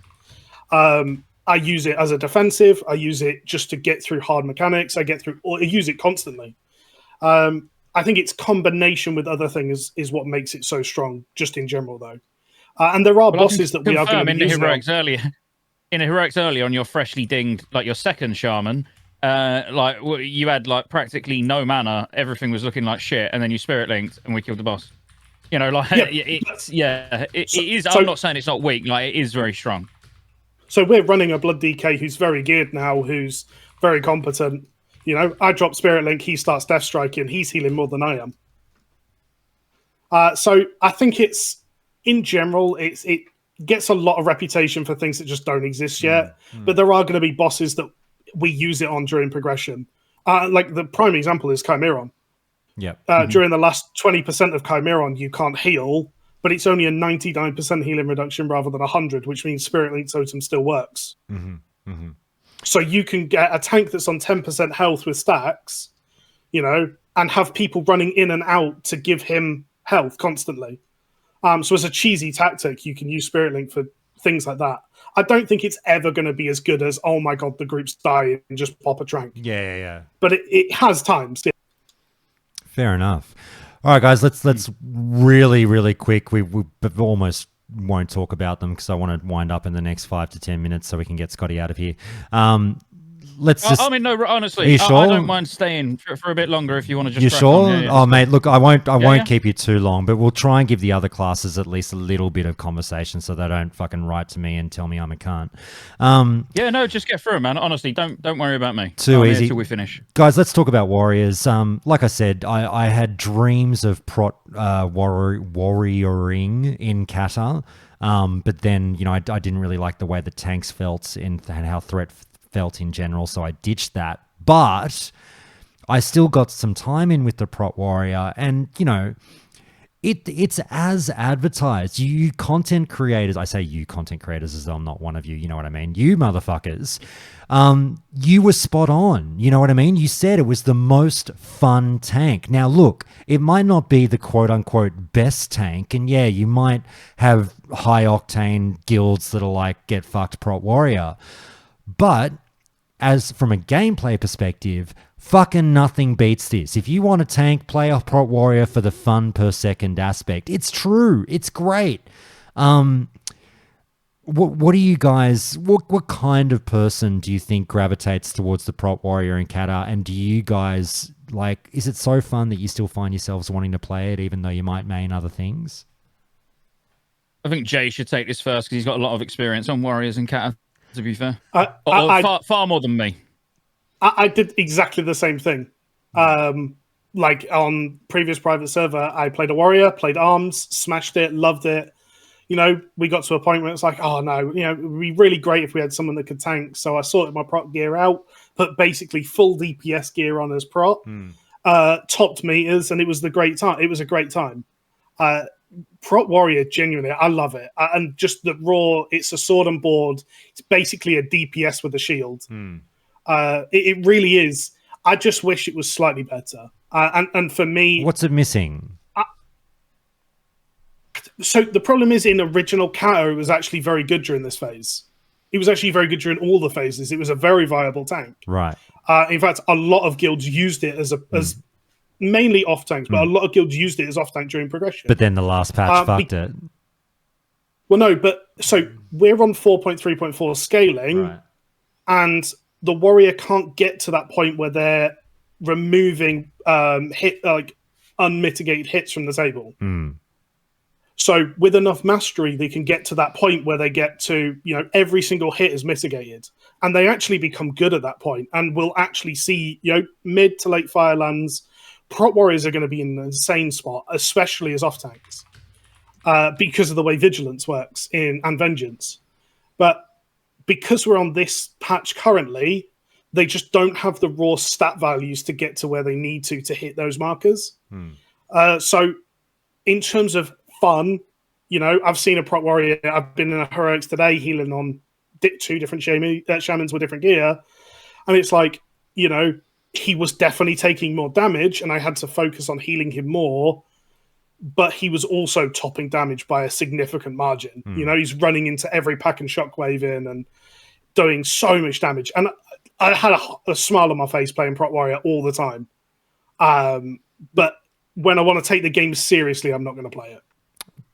The way I would sort of describe it, Josh, if I was to describe it to, like someone who don't know the ins and outs of combat tables and removing unmitigated hits and all of that, is if you think about like the RNG-ness of block, so you have a chance to block, and let's say you've got critical block as your mastery as a warrior, but you haven't got that. You use Holy Shield as a paladin, but the block classes suffer because let's say you're going to reduce the damage that you take when you block by 30%, non-critical, just 30%. It's almost better that a Blood DK takes the full 100% damage and then heals that full 100% damage that they just took, whereas the warrior may have reduced the damage they took by 30%, but they've got no way of now healing that 70% of the damage that they took up, whereas a DK will take a bit more, but then almost instantly their health bar's full again. And it's kind of the same with druids. Druids are just being able to just absorb massive amounts of damage. the block classes suffer purely because of that. Because it's like it's great that you're taking less damage, but unless you've got any way to restore the damage that you just took, absorb classes is just going to be better. I'm giggling away because I feel like from fucking Mijae's description is Prot Warrior. I'm gonna put this politically correct. Is Prot Warrior the person that you're dialing at 2:00 in the morning when you're shit faced, but never wanting to be seen out in public with? Is that kind of the story of the Prot Warrior? Yes, very much so. Right. Give it a couple of patches and they clean themselves up, and you go on your couple of dates. But right now, they're the drunk dolls. Yeah, mate. Did I see you having fucking coffee with Victoria the other day? No, it was fucking somebody else. What are you talking about? Mates, what about now? Look, arms slaps. Everyone's just carrying on. Everyone's carrying on about arms and giving the Viking funeral to Fury. Is Fury, like I asked Scotty before, is Frost DK the most forgettable spec of Cata? And he said, nay. Is Fury that spec? Go on, Jay. Go on, Scott. No, I want to hear your thoughts. Yeah. Okay, so how I would kind of describe Fury is if you're saying Prot Warrior is that, sort of the player that's going to do it is the one that, is going to be shit-faced at 2:00 in the morning and, don't want to be seen. Fury is the guy that's a pure, full-on, like, agoraphobic, won't leave the house. You're never going to see him in your life. Right. Let alone at 2:00 in the morning shit-faced. This person's, like, in the basement, like, locked down there on their own, staring at a wall. Because there is absolutely no circumstance where you would want to play Fury over Arms. Like, Arms is just better in every single way. AoE, cleave. Will Arms come online a little bit, but Fury come online a little bit, further down the line? Maybe, but I don't think so. Is Fury's maybe your conspiracy theory enthusiast who's trying to convince the world that his thing is real? Currently, again, will that change? We did look when I said earlier about the example with DKs. If someone would have said to me they're going dual wield unholy DK at the beginning of Wrath, I would have laughed them out of this Discord call. But I was wrong. So I'm saying I'm sat here saying that Fury is going to be useless. Maybe not. Most likely, yes. Okay.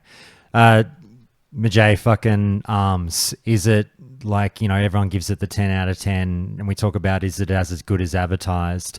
How do you see it in terms of other overpowered DPS specs? Is it still probably fucking rising to the top, or where does it fit in the grand scheme of things? It's I think I'm not going too far out by saying it is the strongest melee DPS in the game for the expansion. Like I play Enhanced Shami, Scott plays Ret. We're both people that don't want that statement to be true. But I genuinely think it is just the strongest melee DPS. Through all phases, it doesn't ever fall off. It just gets better and better as well. It's funny, Scotty, I said before that balanced druids are the weirdest people in WoW. And I forgot to add, as we were talking about paladins, as we talk about what kind of people might gravitate towards these classes, and it's funny that obviously Mijae outed you as a ret paladin as well, because I for years now have said that ret paladins are the most annoying players in the game.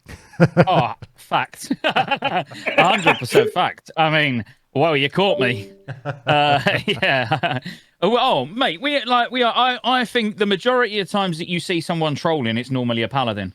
And yeah, more specifically, Ret. I do think that we're an absolute fucking weird, degenerate bunch that play Ret Paladins. I've got no argument there. I mean, that or single-minded Fury. Like, just don't want to see him. Don't put me on par with single-minded Fury warriors. Jesus too Christ. Too far. Mate, don't say things you can't take back. Too far. Boys, real quick, Hunters. Fucking...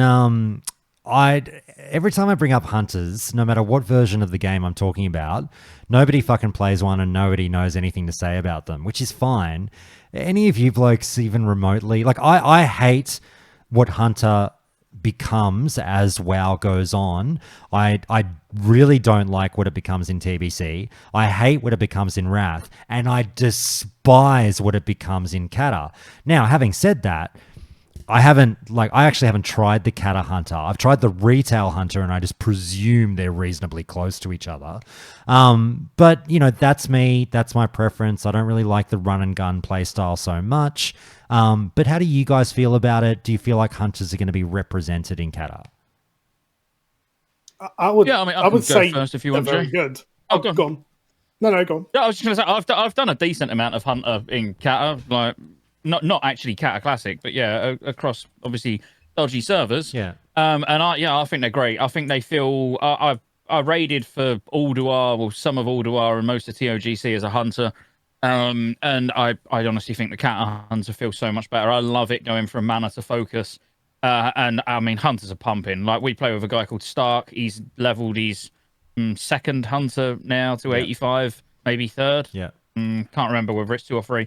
But I mean, he's slapping. Every dungeon that we're going in, he's just wiping the floor with most DPS. Good Hunters are annihilating it. They are just hard to find. Yeah, definitely. And again, it's another class where I think you have to be playing the right spec with a bit of knowledge about the class to do really well on it. I don't think you can just pick up a Hunter and immediately start pumping. But they're very good in Cata, generally. Like, if you are interested in them, they are very, very good. And even single target, like all the way through, it's not like, oh, they're a one-trick pony. They've got really good cleave because of, multi-shotting and spreading Serpent Sting. Like single target, they're absolute pumpers as well. Right, fair enough.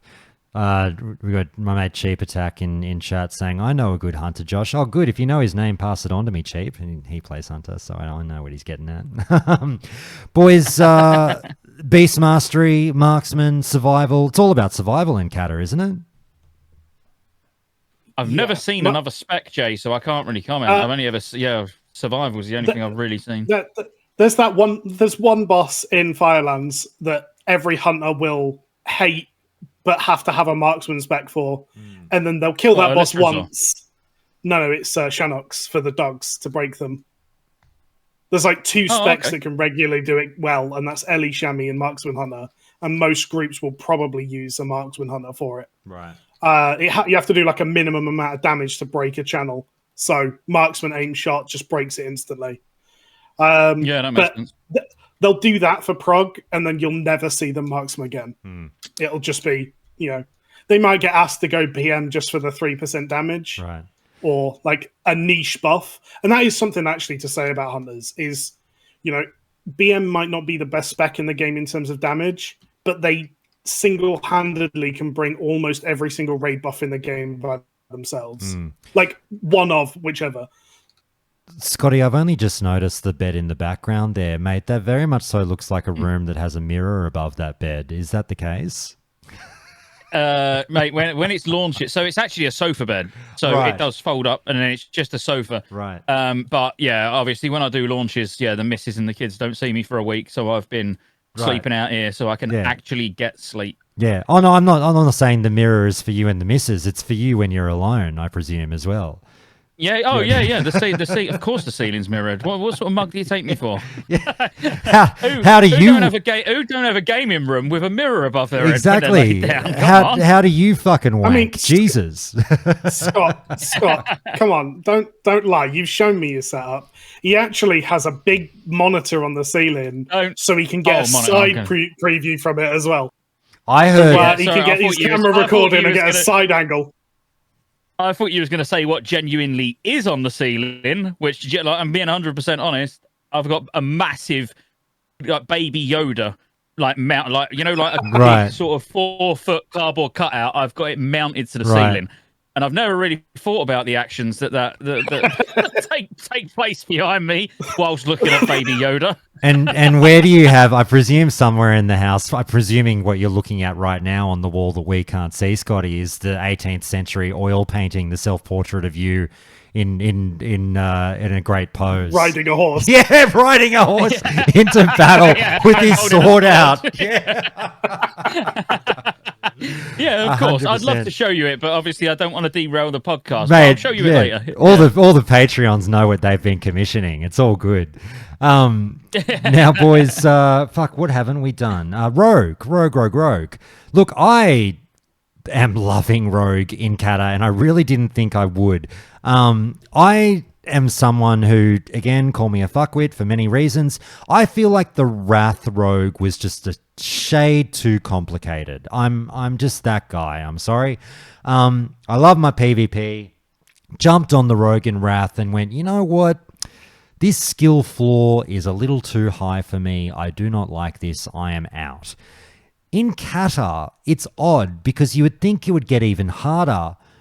But I'm playing Subtlety Rogue at the moment in PvE content, and it feels reasonably simple. And, like, don't get me wrong, in PvP there's a little bit going on, but it doesn't feel outrageous. I don't know why I felt that way in Wrath, but it's the little, you know, it's like, I'm going to go the Pulp Fiction line on you now. It's the little things, you know, that make me love Rogue. Just being able to move at full movement speed, if not 10% faster in stealth, it's a fucking game changer. Like, the class feels slick as fuck. And now I'm at the point where I'm like, I don't know if I can go back to Rogue moving at 60% speed in stealth or whatever. It's amazing. How do you guys feel about Rogue? Who's calling him out, Jay? You or me? What have I mean, done? I don't mind. I don't mind which one calls him out on saying that the hardest spec to play in Cataclysm, he said he finds really easy. Sub Rogue is literally the most complicated. Oh, in a raid environment. I'm talking about leveling. I'm talking about leveling. Oh, yeah, but honestly, Sub is like next levels of complicated. Oh, yeah, in yeah, my yeah. opinion. Everyone anyway. says that, yeah. it's weird, right? Because I've seen some people click with Sub and they just get it, right? And, you know, Sub is a spec about spinning like 7 different wheels. You know, you're keeping up exposed weakness, slice and dice, ruptures, all these different things up at the same time, recuperate, as well as then doing your rotation and doing mechanics. Can I say, though, Mijae, I heard this, and again, I think that might have been one of your videos I was watching yesterday. I fucking watch all your shit. But I was watching the Sub Rogue stuff because this is only a new thing for me in the last 48 hours. And yeah, I saw the spinning plates argument and, oh, you know, you've got to put 3 or 4, you know, timers up that you have to manage the whole time. And I was watching that thinking, well, fucking hang on. Is this that different from like the Affliction lock in Wrath? Like, weren't they doing the same thing and people weren't necessarily calling that out as being complicated? Kind of. Yeah. You're not. I would argue it's slightly more than anything. Affliction Lock had to manage one thing, really, which was their corruption. Everything else, you know, it's just part of rotational stuff, which I suppose it is for Rogue as well. You are right. And if anyone's played like retail, almost any class in retail, they'll look at Sub and go, is this it? You know, like, where's the rest of it? I think. But when you compare that, so I'm going to call myself out and say, compare that to an Ellie Shami who in single target has 4 buttons. And I don't press all of them very much. Like, you know, I occasionally keep Flame Shock on a target. I use Lava Burst off cooldown.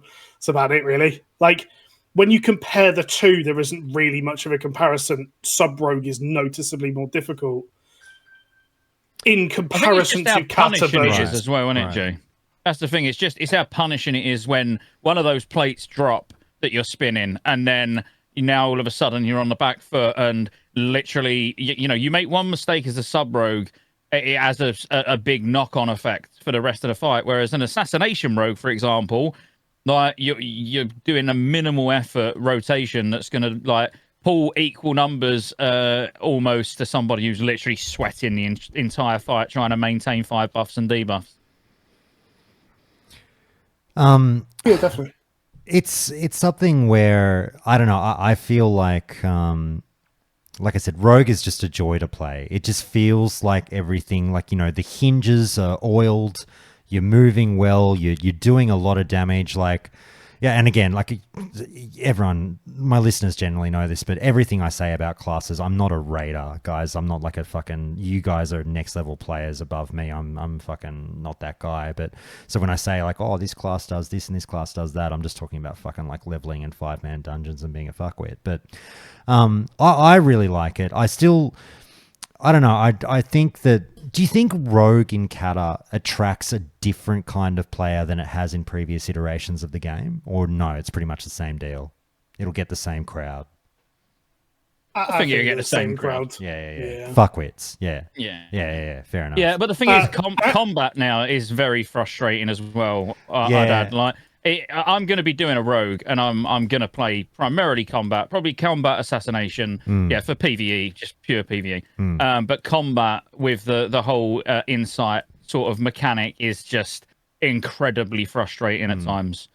I weirdly didn't enjoy combat, and I know people want to carry on about how great it is with, you know, you toggle. How do I say this? Toggleable, I guess, if that's a word. The toggle for blade flurry now. I kind of didn't like it, but that's just me. It was a bit odd.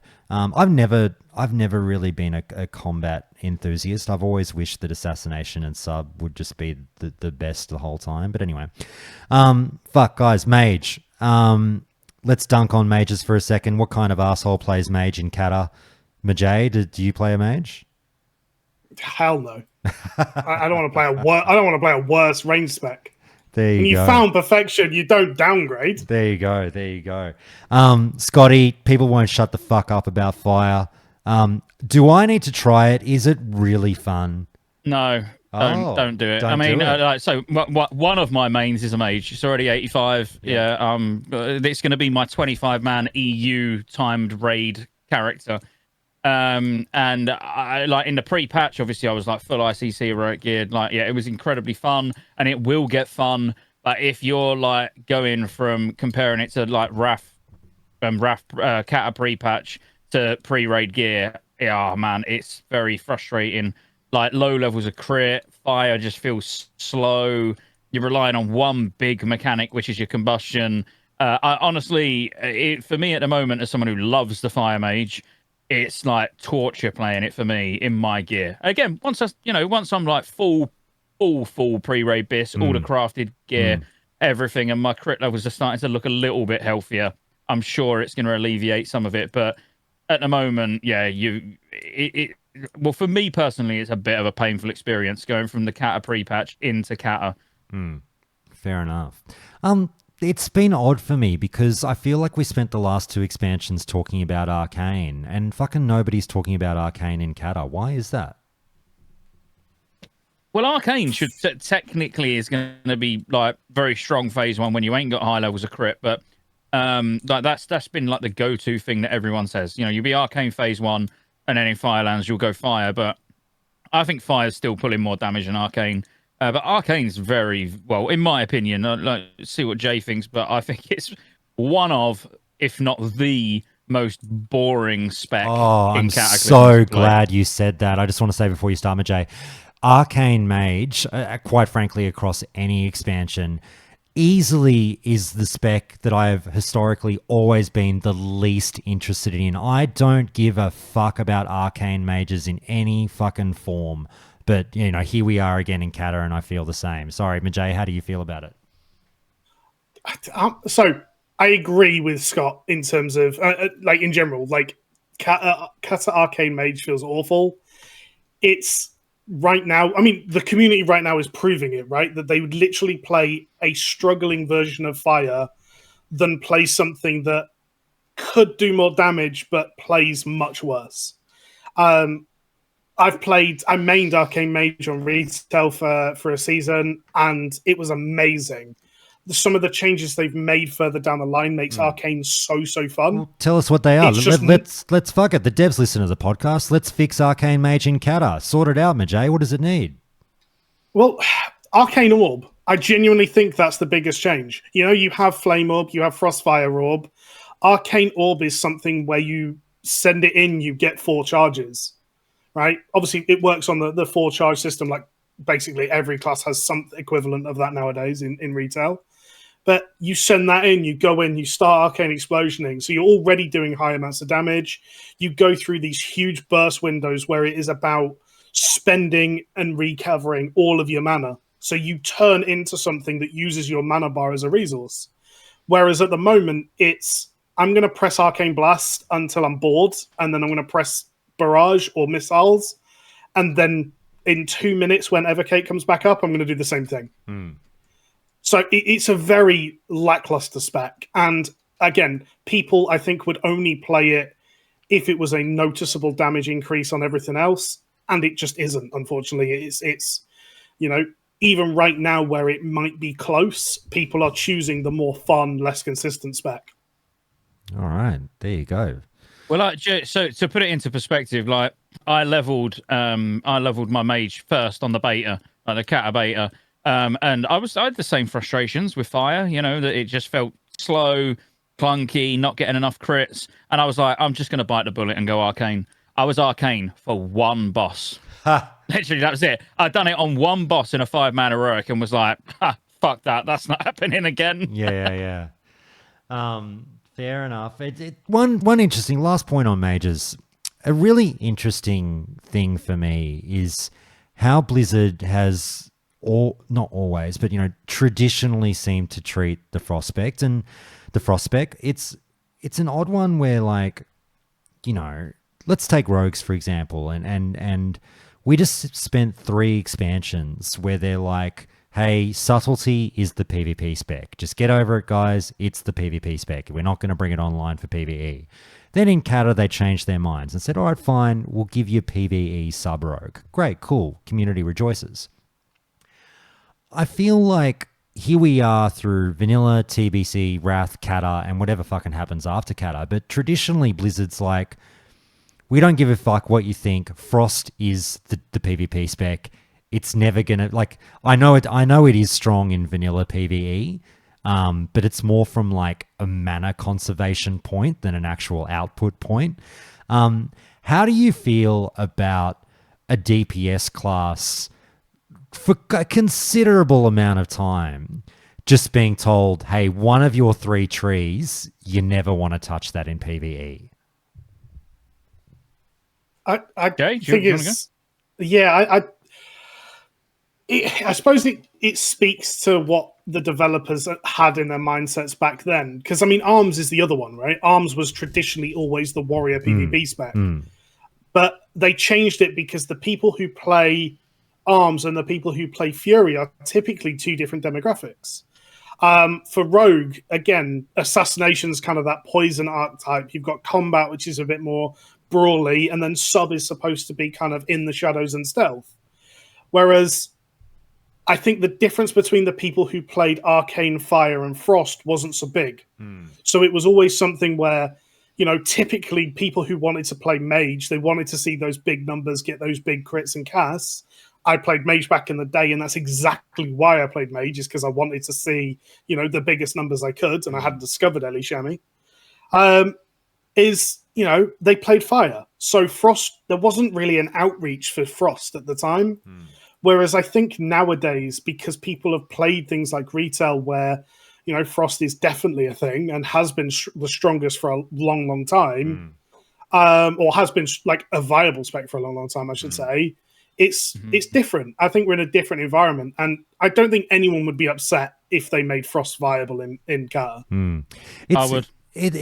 Scotty would. I'd cry. If Frost became I just want to put it out there, if Frost became the top PvE spec, I would probably cry into my beer and delete my mage. I hate pet classes, and ultimately a Frost mage, no matter how you look at it in Cata, is a pet class. You've got a perma pet, and I don't want that shit. If I wanted a pet class, I'd play a Warlock or a Hunter. He raises a great point, though, Scotty. I'd love to hear your thoughts on that, just to extrapolate, though, that I've never thought of, and I think it's probably one of the fucking smarter things, one of the more insightful things I've heard on the show for a while.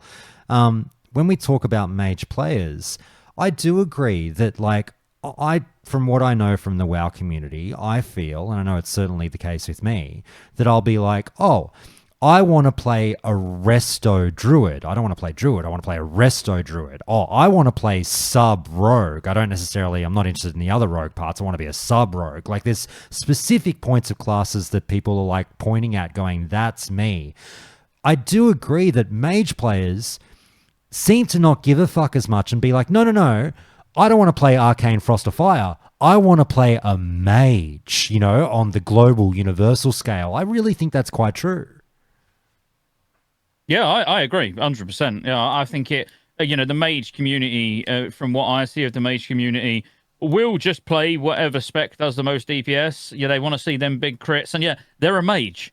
Ultimately, like, as a mage, even as a fire mage, you're still using arcane spells. You're still using frost spells. Like, you are using all of your schools of magic, no matter which of the specs you're playing.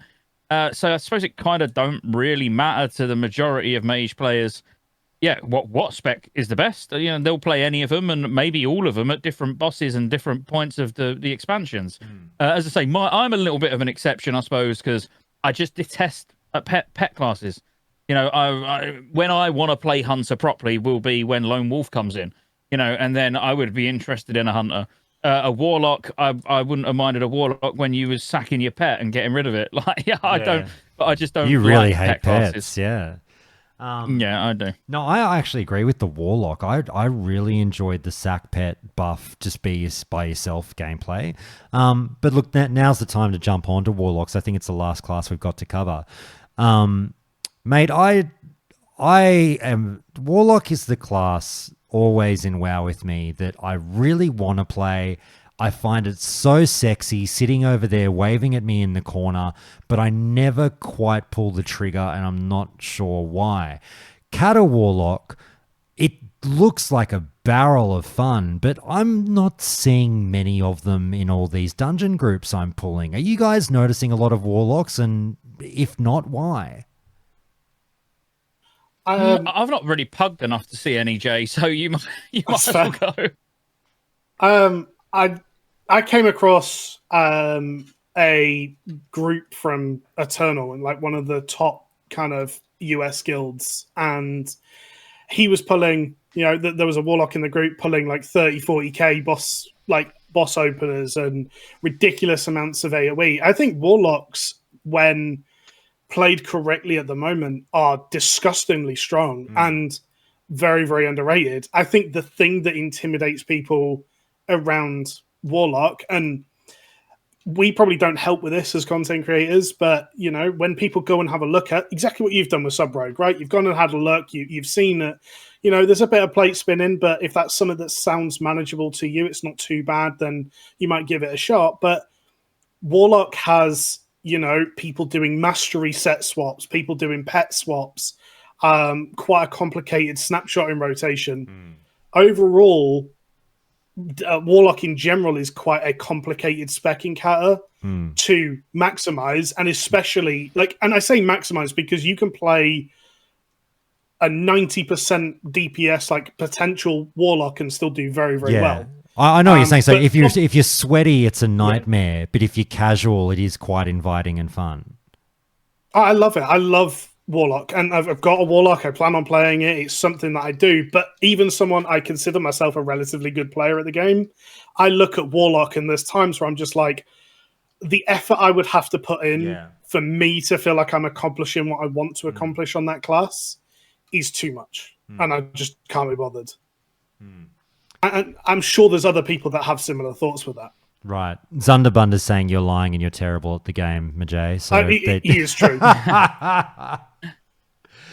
Scotty, what are your thoughts on Warlock?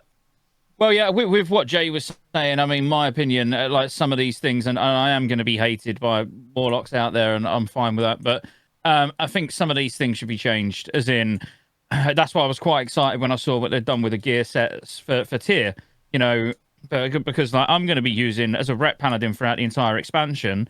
If it stays the way it is now, because it does look like what I was saying earlier on about tier sets, looks like it's been hot fixed overnight or whatever they've done. I'm going to be using my protection 4 set for the entirety of Cataclysm. Just to use the 4 set, pop my guardian, then go back to my rep. That's going to be like the default opener for the rest of the game. You're going to have warlocks that are having to, if they want to perform, they're going to have a full set of gear, all mastery that they're going to then pop into demon form and then metamorphosis, and then switch to their normal set just before combat starts. It's all of these things that, like, historically, like through Classic, Blizzard have kind of been on top of and actually not allowed those things to happen, because it does make it kind of uninviting, to new players who are like, well, I've just watched a guide from Mijae and it's saying, I need 2 sets of gear with me all the time. I need to demon weave. I need to do all these things.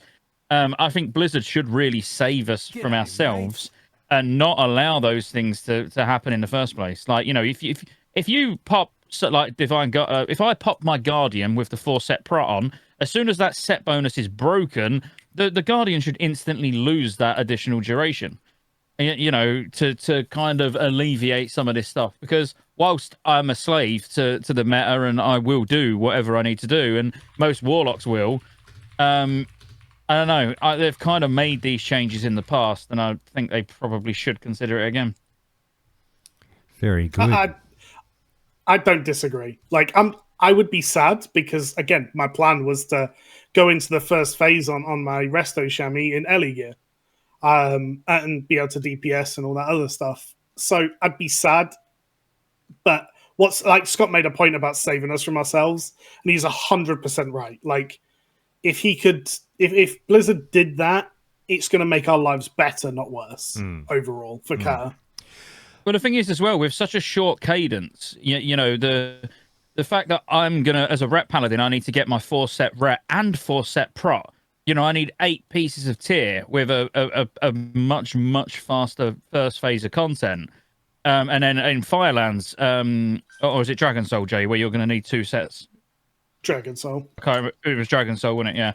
Yeah. So, with such a short cadence, expecting people, or seeing people that are able to do that, where they're running splits because they're, a guild like Progress that have got like 10 raid teams going a week, it all of a sudden makes people who are just running 1 raid team and not being able to get funneled gear, like, no chance of being competitive, which is the problem I would have with it personally. I brought up the cadence, as we all did in our interview, Scotty. I brought up the cadence with the guys, and you'll have to check out the interview if you're looking for something to do on stream, but I basically said to them, like, I feel like a dickhead pushing on it, and I know they can't say what I kind of want them to say. I guess it's unfair to say I want them to say a certain thing, but I said, look, guys, is it a possibility that the unspoken thing about the faster cadence with Kata is that, we're internally a little bit worried about Kata's popularity, and we're realistically on the unspoken sprint to mop? But of course I didn't get, oh yeah, Josh, 100%, we think Kata's shit and we're just rushing a mop. Like, of course they're not going to say that, you know what I mean?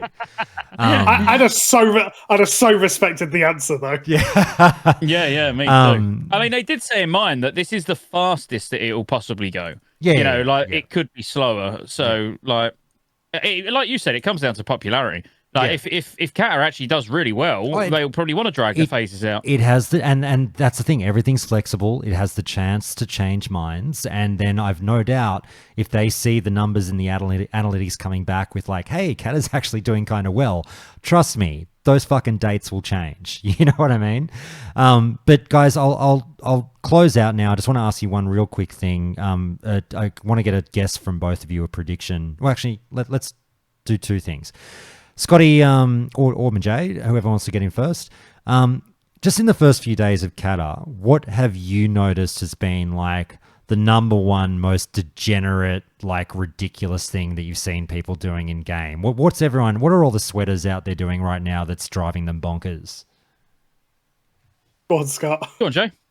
I would have said what we've been doing personally. That's but, exactly where I was going. Yeah, I didn't really want to say. I didn't really want to say it's what we've been doing. So I was trying to give myself time to think of something else. Well, I mean, Josh, we got multiple server firsts on Mancrick NA. Right. Like we dungeon farmed as a 5-man. But we got realm first shaman, realm first druid, realm first mage. Mm-hmm.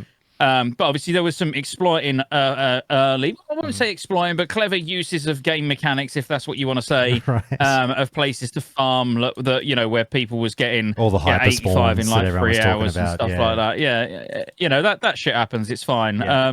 But yeah, I mean, we literally dinged 85 just from dungeon farming, and then more or less had a nap, and then started on the next characters. And I tell you, dungeon farming, no matter how boring it seems, is just so fast. Like, we're pulling like 3.8 million XP an hour. It just makes it just like base roll, but also I wouldn't say degenerate, but yeah, it's a long time still just to sit there constantly spamming dungeons back to back to back. And we've done it like 3 days on the trot to get 3 level 85s very quickly. Right. Been getting all your fucking chaos orbs or whatever it is. Yeah, we've been doing that as well. I mean, in terms of, I've not seen anyone hard reserving them, but that could be potentially something that could be quite disgusting to be seeing this early on. That was my next question, and we'll make this the last one, guys. I want you to give me a prediction here. Look into the future of the next, 2 to 3 months of Cataclsym. What do you think will be? I don't want to. I'd hesitate to use the word controversy, but what do you think will be the shithead thing or the shithead behavior, whether it's gatekeeping or our attitudes towards a certain item or whatnot, that will rise to the forefront in our first phase of Cata that everyone will be talking about? Jay, do you want to take this one as I took the last one? Yeah. I think it's going to be people's expectations around heroic raids. Uh-huh. Like there's almost a expectation that for the previous 3 expansions or 3 versions of Classic that we would, you walk in and the top end guilds are going to clear in a couple of hours. The top 100 guilds are going to be clearing everything the first week, but guilds are going to start getting heroic bosses down real quick, and seeing, I'll give you an example from ICC, seeing a normal Deathbringer's Will, you looked at it and went, oh, that's punishing, that's rough. I think that's going to be something that happens in Cata where people are going to be like, oh, you killed that boss on normal and got normal gear, that sucks. But I also think there's going to be a lot of it that happens, and I think the community is in for a little bit of a shock for the first month or two. Right. Because while I think the content is very killable, I think everyone who thinks themselves as a heroic raid clearing person thinks they're going to be in full 372 or 373 overall eye level by the end of the phase. Right. And I don't think it'll happen. So just to add flavor to that, do you think it's almost like, even though it might have been the right move, do you think it's almost detrimental that we got the post-nerf content in terms of the player base hears that we get post-nerf and now they're like, oh, we're going to fucking steamroll this fucking, and then anybody who doesn't steamroll it is like, mate, it's fucking post-nerf. What's your problem? Like, do you know what I mean? Do you think it shifts the attitude in that regard? Well, I mean, so not to kind of shout the channel out or anything like that, but I did a video very shortly after we thought it was post-nerf content, raids and stuff, and the overwhelming, it was genuinely like a 50-50 split, but for the people who were, I wanted hard content, I was really looking forward to Cata because I wanted a little bit more of a challenge, were like, I'm going to clear the raid once and then quit and never come back, and it's going to ruin the game and my life is over. Whereas the people who, wanted a little bit easier, they play Classic because they don't want that hard content, were like, if the game's too hard, I'll just never play it. And so Blizzard were in a really tough position, but we're not actually getting post-nerf content in terms of raids. I got something really, really spicy to throw out, Jay, which I meant to bring up when we've been talking over the last 3 or 4 days and completely forgot. The 4.2 nerfs that we always talk about. Yeah, that's only for normal. That never actually nerfed heroic. Is that right? I thought there was specific nerfs for heroic as well, though. Well, I don't know. I was looking through. So someone DM'd me and was like, I can't see anywhere here where it says heroic. And I was like combing through all the patch notes, and it actually looks like what we're gonna have is post nerf, like fully post nerf normal, but heroic kind of in a still like a difficult state.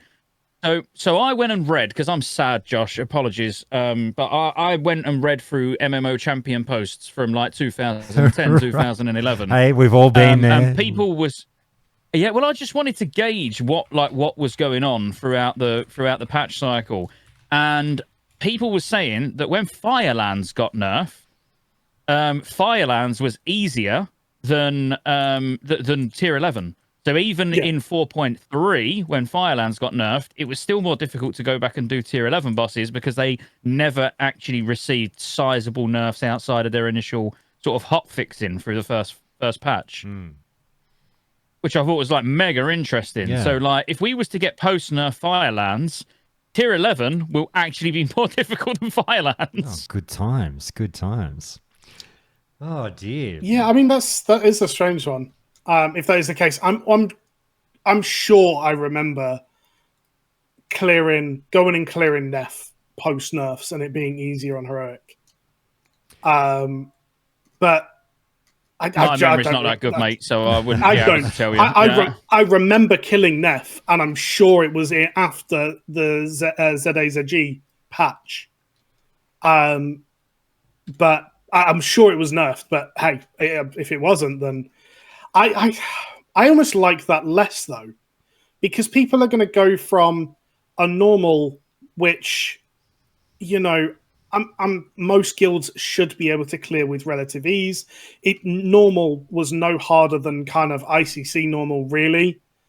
But to then go from that to something that is going to be harder than any content that we've seen in Classic so far, because people comparing Tier 11 heroic to ICC heroic, every boss has more mechanics, every boss hits harder, every boss needs more healing.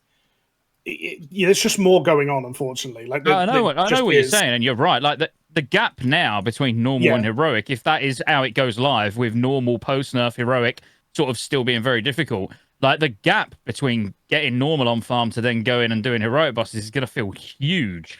Yeah. Like really big. Very good. Guys, look, we'll wind it up there. I'll let you go. Scotty, I'm going to say one last thing that you don't have to comment on. I just remembered I just got to say this. I forgot to say it when we're talking about druids. Fucking change it so that when I apply thorns to someone, it doesn't fucking draw aggro. It's ridiculous. They haven't even fucking been hit by the mob, and they fucking just me casting thorns pulls all the fucking mobs to me. Fuck that. Hate it. I hate having to wait to cast thorns. There, I got it out. Yeah, it's not nice free damage though, isn't it? Oh, it is. It's crazy at lower levels. Again, it's like it's just I like all these little ways they've given us to flex that, like, hey, I'm a healer that kind of knows what he's doing. I really enjoy it. All right, guys, look, Mijae, fucking, you said before you didn't want to plug the podcast, the channel. Fuck that, mate. Get out there. I will absolutely back you. Your channel is fucking fantastic. Please tell people where they can find you. It's just that Mijae on YouTube. Got a couple more videos coming out this week, ready for the madness that is going to be raid release, of which I'll probably go a little bit radio quiet while we're trying to kill everything and no life in everything. But yeah, at Mijae, hopefully trying to stream some point when I have internet that isn't from the 90s. All good. Everyone, that's M for Mike, IJAE. Just pump it into YouTube. Fucking check it out. You guys know that I don't shout out a lot of content, and when I do, it's usually because it's fucking great. It's S-tier shit. I've watched the shit out of his channel. I'm not just saying it because he's sitting here. I was saying it when he wasn't here. Go fucking watch it. And as long as we're throwing out fucking recommendations, you guys know over the last couple of months I've been saying the same thing about Scotty's channel. Hopefully for most of you, I don't have to tell you where to find Scotty, but, you know, pump in Scottejaye into the YouTube fucking search engine. Watch his shit. These guys are in their element for Cata. They are destroying it. Again, I'm not just saying it because they're fucking sitting here. I think they're both cunts, but they fucking make great content. Scotty, what's going on content-wise, mate? Yeah, I've not done anything for about a week because obviously I'm just going disgustingly hard with launch. But yeah, there'll be plenty of Cata content coming. Obviously in the in the lead up to MOP, we'll be doing the same as like Jay will be doing the same as me as well. Like we always go on private servers. Like every new launch, we've played pretty much every MOP server for the last few years. So I know we're getting a bit ahead of ourselves, but we're just all future classic content. And maybe one day Ashes of Creation, but this ain't an Ashes of Creation podcast, so we won't mention that too Every much. time it gets brought up, I say to people, don't get me started. I'm so sick of the fucking 10, 20-year wait for these fucking games. But anyway. Me too, man. Don't worry, we'll get Star Citizen one day. Oh, I was speaking to a mate. I was speaking to a mate last night. My mate Marcus was like, "Oh, mate, I was playing Star Citizen yesterday," and I said, "What the fuck are you talking about? I thought it wasn't out yet." And apparently, there's some like alpha build that they're playing to keep the fucking people who have been scammed going. I don't know, fucking Yeah. That's a whole nother conversation. Anyway, sorry, you Star Citizen enthusiast out there. All right, guys, I will let you go. Scotty, you go drink your beer, mate. Get on the Club Columbia's, and I'll talk to you later. Absolutely. Cheers, Mijae, mate. Thanks for having me. Thanks, mate. Mijae, it's been a pleasure. I'll talk to you guys later. Yeah, thanks for the Cheers. the invite. Too easy. I got to duck out and do another call. I'll speak to you guys later. Cool. Catch you later. Peace. Cheers, mate. Bye. Bye. Thanks so much, stream. I just want to double check if the next guest I had lined up is available right now. Bear with me. I'll just message him. I won't message him on stream so that, you keep your DMs a little bit private. Not that there's anything fucking controversial in them. Zunder, you're right there. There you go. I wanted to talk a little bit of Season of Discovery with Galley Boy. I just want to see if I can find him. Doesn't look like I can spot him. There he is.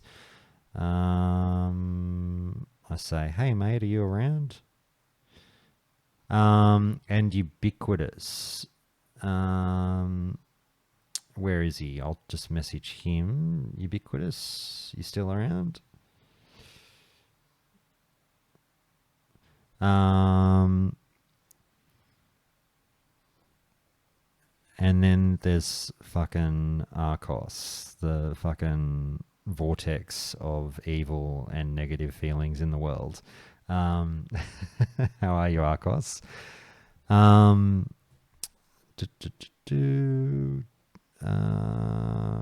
are you? Did you want to chat, Arcos? I just want to make sure I've got these other guys as well. If they're not available, we can do it another time. I'm glad you're well, mate. I'm glad you're well. I just want to see if the boys are here. It might be a little bit early, actually. Let me think. What time is it on the East Coast? It is... It's 7 o'clock. Yeah, it's about the time I told him. How are you guys? I hope you're all going well. Thank you so much for listening to that. I hope you enjoyed Scotty and Mijae's takes. It's very nice of Mijae to jump in, off the cuff like that. I meant every word I said. I really do like his channel. I've no doubt you can provide some toxicity, Arcos. I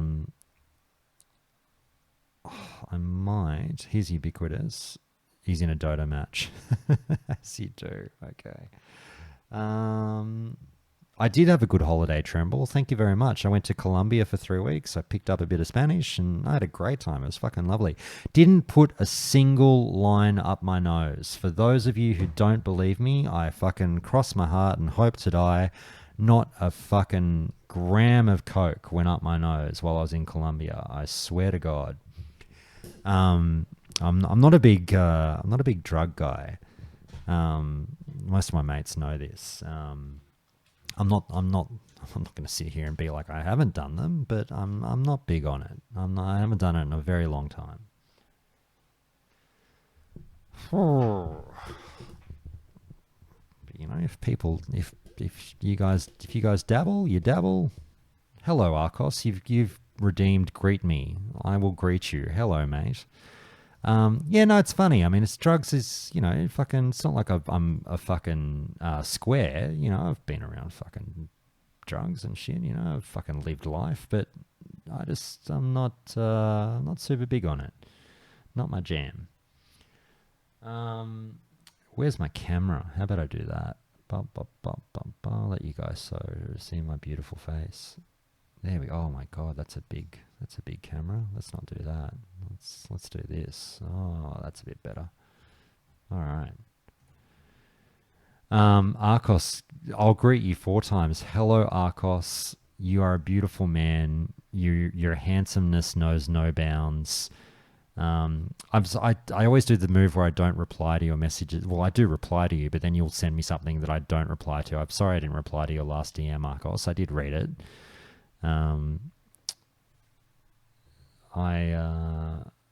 I know you're upset that I'm doing Cata content. I'm sorry. I don't know how much I can apologize to you.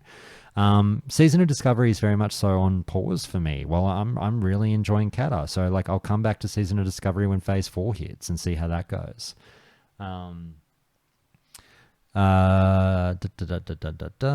Tried it once, didn't feel a thing, which is probably very lucky. Yeah, you don't want to get into it.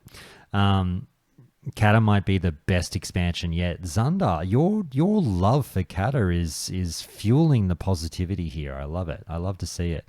You've unsubbed until Phase 4 of SOD, voting my wallet. Fair enough. Maybe, maybe they will see the numbers. Maybe they'll see the numbers shift. You never know. I think my boys are busy. Oh, Slinger's here. G'day, mate. How are you? You were the biggest Cata hater. Now you're playing it and you can't get enough. Mate, in all honesty, and I'm not just saying this because I'm a fucking content creator, I've honestly got no skin in the race. I don't really care whether people like Cata or not. I'm seeing more and more of those comments of people being like, hey, I didn't want to play it, but I did wind up playing it and I'm enjoying it. So like, there's no fucking shame in that. It's not like you're a bad person if you're enjoying Cata. It's who gives a fuck? Play what you want to play. Which part was a bit hyperbolic, Real Gypso? I need to know. I think I'd probably prefer retail Mythic Plus dungeons or just Touching Grass. Touching Grass it's okay. It's all right. Maybe slightly overrated, but it's solid. It's a solid thing to do every now and again, like once a month. 100k rating characters in SOD this week. Wow, that's a lot. Wait, is that a lot or a little? I feel like that's a lot. Kugnu, am I right or wrong? I don't know. Don't touch grass, touch ass. There you go. Zunda's all over it. Unsubbing till Phase 4, they need to cook. Gotcha. I'm not unsubbed. I'm subbed.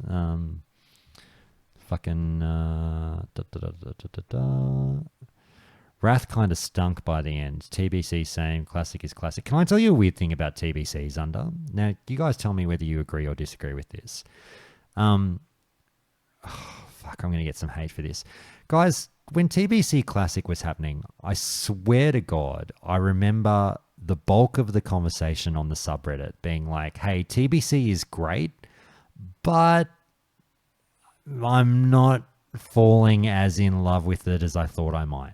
I feel like people really enjoyed TBC Classic, but there was a lot of like, TBC is low-key the greatest expansion of all time.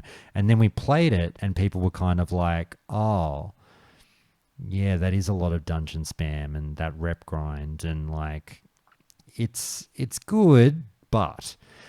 And now, TBC ended fucking, a year and a half ago. There's a lot of comments on the subreddit about just give us another TBC server. We all know that TBC Classic was as good as it got. And I'm like, mate, I was there in TBC Classic. I saw people sort of, having their reservations about TBC. It's... Yeah, I think, Pigs, you're spot on. TBC is a weird expansion where everyone adores it when they're not playing it, whether it's before or after the fact.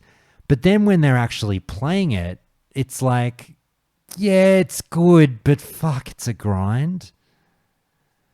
Yeah, I'm with you, Arcos. Like, I enjoyed TBC Classic, but I wouldn't say it was meh, but like, it was solid-ish. Ubiquitous. Did you hear anything I just said there? You're busy in your Dota match. No, I was just saying. Joined and you just joined. No, you're right. Yeah. Sorry, I thought you might have had the stream on. I was just saying, like, I just wanted to real quickly touch on this thing about like TBC Classic. There's a lot of like revisionist, even though TBC Classic only ended a year and a half ago. There's a lot of like weird revisionist history coming up on the subreddit that I'm seeing of people going like, look, can we all just agree that fucking TBC Classic was the peak of Classic and it was fucking so amazing and blah, blah, blah. And I'm like, mate, I remember people like complaining about TBC Classic going it wasn't quite as good as they remembered as soon as we were halfway through it. And as I said to Pigs, like I think Pigs raises a good point. It's like TBC is the expansion that everyone adores when they're not playing it. And once they're balls deep in it, they're kind of like, ugh.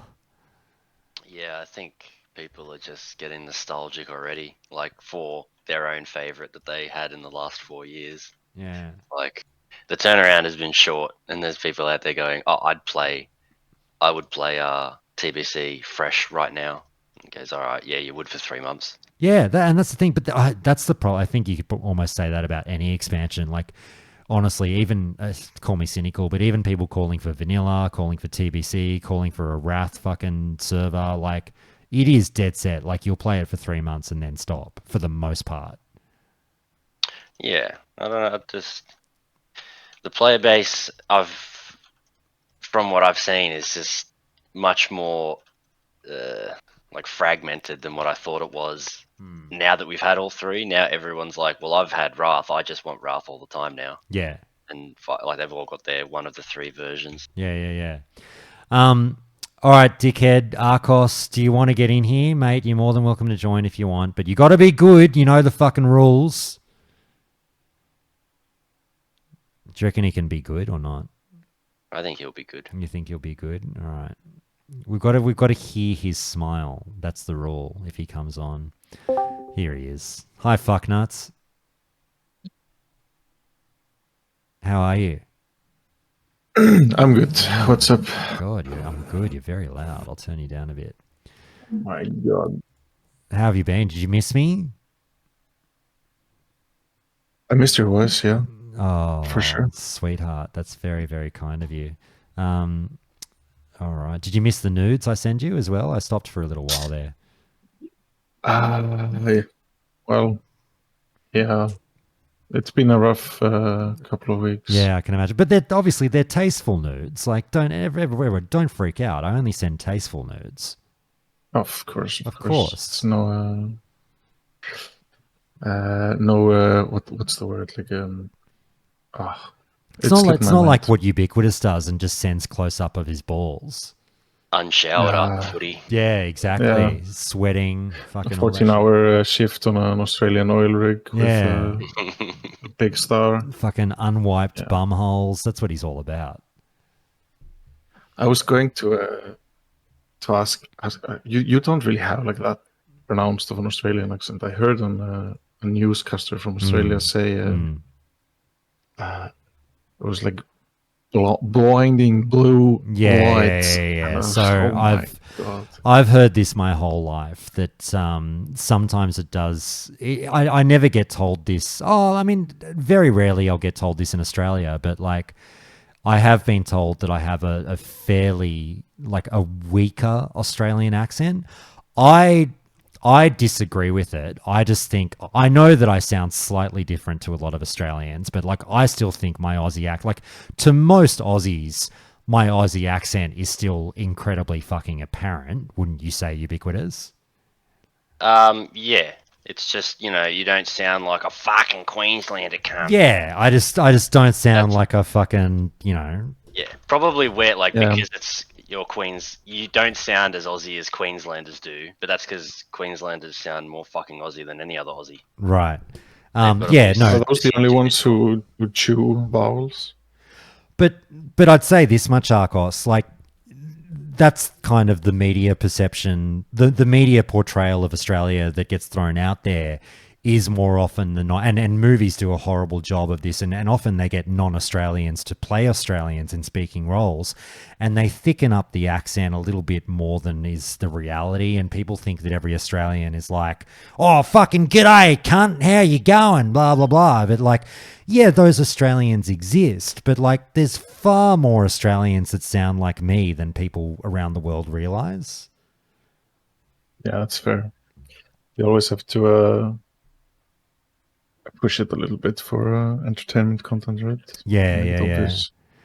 All right, boys. Look, let me get straight into it. We won't go too long. But I do want to do. Here's the deal. Arcos, Ubiquitous, I've been away for a month. I've lightly, but not that much, kept my finger on the pulse of the news. I was, busy sucking back piss in fucking Colombia. What have I missed, and why do I get the impression that I'm not going to be that hyperbolic fuckwit that said Sod died, because I don't believe Sod died, but something seemed to happen while I was gone. What happened? I'll let him start. Let me start. Jeez. Yeah. I've not had my thumb on the pulse for the entire time. I posted a Twitter thread from Agrant that I thought was done yesterday. There was a week old, apparently. Man, where to begin? I think. Where do you begin? When did you actually leave? So I left on the 23rd of April. So that's, a month ago. Yeah. I think the kind of big part is probably the confirmation. When Agrant came back from his vacation, that he confirmed the phase would be extra long, and slides in a little sentence there that it's okay for people to take a break and come back. But as you said, that was only last week. I feel like things got weird well before that. Probably. But I think that's a big reason why it feels so dead at the moment. Like, just compared to last week, now it feels quite empty out in the world. And have you felt that Ubiquitous, like that Agren saying, hey, you're going to be in phase 3 a little bit longer, has maybe had people logging out of SOD? Yeah, I think, to be honest, it was just the right call. I'd rather Kata have a fucking 6-week bake in the sun without competing with SOD. Oh, I agree. Like, it's just the right move, and I don't think it's a bad move. No, it's a smart move. It's a good move. If people just stop playing SOD for a month, play Kata for a month, smash it because it's nerfed, and then be like, oh, well, mind you, it is the biggest cherry that they have. Like, phase 4 SOD is where maybe, the tier sets are getting shaken up. I think that alone is enough to make Classic fun again, even if we just get the SOM raids or even just the normal raids. I don't know if you saw my fucking gibberish that I was spamming in the Discord about sorry, I'm killing people in Dota. No, you're right. Do your Dota thing. Yeah, so I think there's a big part of the loot satisfaction not being quite high enough. Like, we left phase 2, and for me anyway, it's a case of, well, I got my runes, and my runes are like tenfold more of a damage increase than me going from full Noma Bis to full ST Bis. Yeah, the ST gear has come under fire massively, and they've addressed that. They said they're going to update the gear to make it a bit more powerful, but in its iteration that it was in, people were pointing at it going, hey, like, half of these items we don't want, and the half that we do want are fucking barely upgrades. Well, yeah, but like, they had to cull the fucking power. Like, I think this was literally the final nerf, I guess, to the power creep from BFD. Like, if BFD just wasn't so fucking nuts, they wouldn't have had to make the next 2 tiers kind of suck for loot, like reward. But it was the right thing to do for phase 4 to be teed up as best as possible. Now, interestingly, like you were saying in the Discord, and there's nothing wrong with this. Like, go play other games, but like, you walked away from SOD in the last month. You said you got to a point in phase 3 where you fucking more than comfortable in walking away. What brought you to that decision?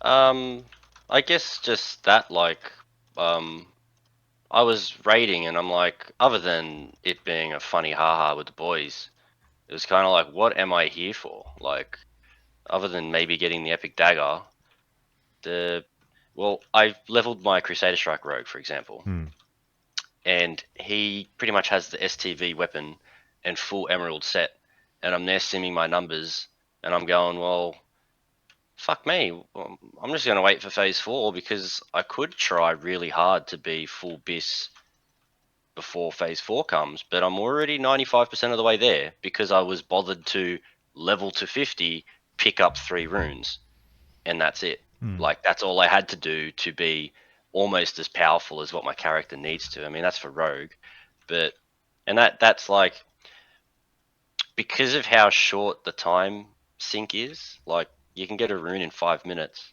and then that rune gave me a couple of 100 DPS, for example, and then I've got to raid 36 hours over 12 weeks or whatever the fuck you want to call it. I mean, it's not that long, but you got to raid 10 hours to get 100 more DPS because you got 10 upgrades. So then it was just whatever. And then also at the same time, my whole guild were fucking jerking off for Cata big time. So we pretty much just binned it the week before Cata came out. Fair and enough. I'm not going to go pug or anything. So No, fair enough, fair enough. Hey, Gally, how you going, mate? Yo, good. How you guys doing? Good, mate. You haven't missed much. Don't worry. We're only about 5 or 10 minutes in. We won't go for too long. We're just sort of.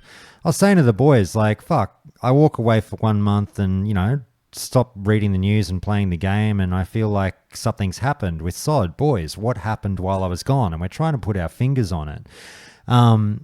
Now, Ubiquitous has stopped playing SOD a few weeks ago, and he was just explaining why that was the case.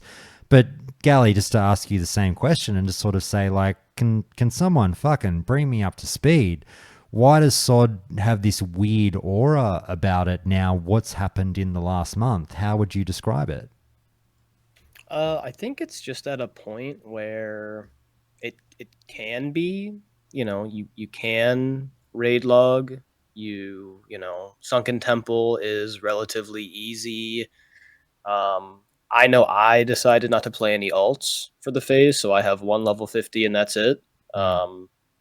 So I don't know. I think there's also just a lot of WoW. So if people are dabbling in other versions of the game, I think that is another reason, which I'm doing personally. I mean, I bought the retail expansion, which I haven't done in a couple expansions, and I didn't necessarily expect to, but it looks kind of fun. The mop remix is kind of cool. So yeah. Do you think that we've essentially reached peak? Like we've reached the moment that the devs have been saying to us the whole time with SOD, which is, hey, the kind of principle behind this thing is this is not a every hour of the day or every day of the week MMO. Like, this is one you should be able to feel confident coming to and fro, like, going to and fro from. I feel like we're kind of there now where they're like, hey, we told you it was okay to play other games, and quite frankly, we've got a bunch of other games we'd like you to play, so go play our other products and don't feel compelled to play SOD all the time.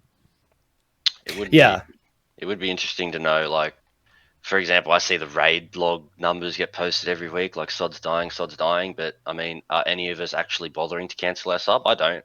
Just let that fucker roll on. Well, no, whatever.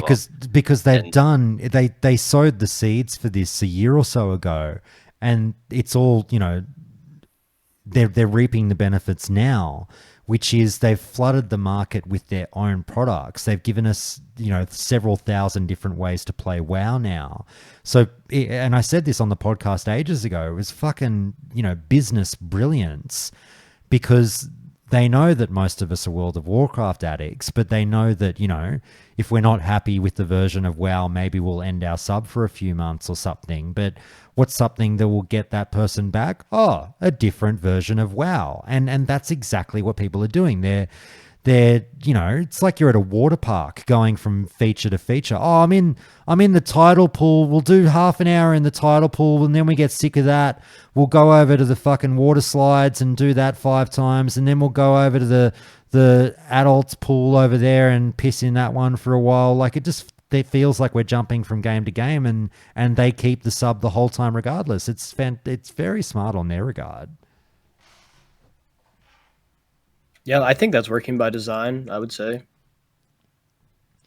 You've pissed in a few pools in your time, Arcos, haven't you? Yeah, a couple at least. Mate, tell me, how do you feel about you know, what we were saying about like the Sunken Temple gear, and also looking forward to changes to like, what do they need to do to make Phase 4 really slap? Is it something as simple as tweaking tier sets, or is there more to it? I think there's more to it. I agree with most of what the guys say, but I think a big issue with Phase 3, perhaps more so than the other ones, is how they completely missed the difficulty tuning on launch, and then I think a gut reaction, completely nerfed it to the ground. I feel like the raid falls over when the first person sneezes at the start of the raid. For some people that might be different, of course, but we're showered in loot. Like, there are so many items in the raid, and they're dropping so many, like every boss is dropping so many things, that, like you said before, like I think it's more than half the gear that you don't want. Like, no one wants it. I do loot cancel in my guild, so I fill my bags with all the loot, and I feel like I'm vendoring like 80% of it. So if you present people something to do that is quite easy or relatively easy for a large portion of those people, and then you shower them with rewards at the same time, it's not very fulfilling to do, right? Especially when that dopamine hit of, you know, getting an upgrade is so small because it's such a marginal update. So I think like the overall enjoyment of the raid and everything that goes into that is less than in other raids. Coupled with how the PvP has, I think it's better with the testing that they've done for the past 3 weeks, but I think the dagger is already in the heart. Like, there are so many people not participating because of how it was before these like dampening tests. So a lot of people just don't have anything to do or look forward to or strive towards, work on. Like, you can farm wild offerings, but to what end? You can farm some reputations, but that's of such a small portion of the community who's interested in that. I'll read out a couple of comments from Twitch chat, and then I want to raise another point. Kugnu says, I feel confident that the sod dead stuff in air quotes is because the sod players are addicted to blue posts and Agren's tweets. We used to get changes in dev communication far more frequently than normal. Then the lull is in full swing, no news, devs focusing on Cata, content creators dooming and no longer playing on stream. And Tremble says the following. It's all well and good addressing that ST gear needs tuning, but it needed doing week 1 or 2, not this late. Nobody cares anymore. My guild stopped raiding. In my opinion, they shouldn't have had us stop at 50. And those are comments that you definitely do see coming up on the subreddit. I just want to focus in on this because I know if we had guys like Manny or Fred here, and Gally, actually, you're a good person to throw this to because you might feel the same way. I feel like if Manny or Fred were here, they might say the following, like, look, okay, maybe SOD has gone through a little bit of a lull over the last month, but it is reasonably hyperbolic to pull out the old, SOD is dead or dead game meme. People are still playing it. The raiders are still there. People are still enjoying it. It's just that, things like Cata come out and take the spotlight away from SOD. So then MMO gamers do the thing where they declare a game fucking dead just because they individually stopped playing it. Do you feel like the doomers are dooming a bit much on SOD and the game is still perfectly fine and it's all being blown out of proportion a bit? I definitely think there's merit to it, but I'm also of the opinion that like level 60 content is probably what, I would say 90% of the player base wants. Probably maybe more, maybe less, I don't know, but I think the 60 content that's going to be what slaps, and I think a lot of us know that. I'm of the opinion that like the level up raids are kind of like there for level up raids. I know like we have Arcos in here who's, big brain speedrunner, which is cool, but like I've kind of just taken them as like their level up raids, right? So I don't know. I play the game a little bit differently than some other people though. Too easy. I'm enjoying it. No, too easy.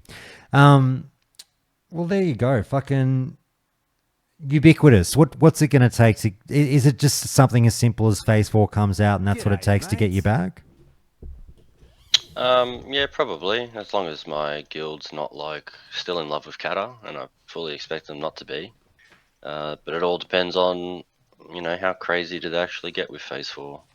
I hope it is a bit more exciting than, oh, we changed some tier set bonuses and you're still gonna kill fucking MC bosses in 14 seconds.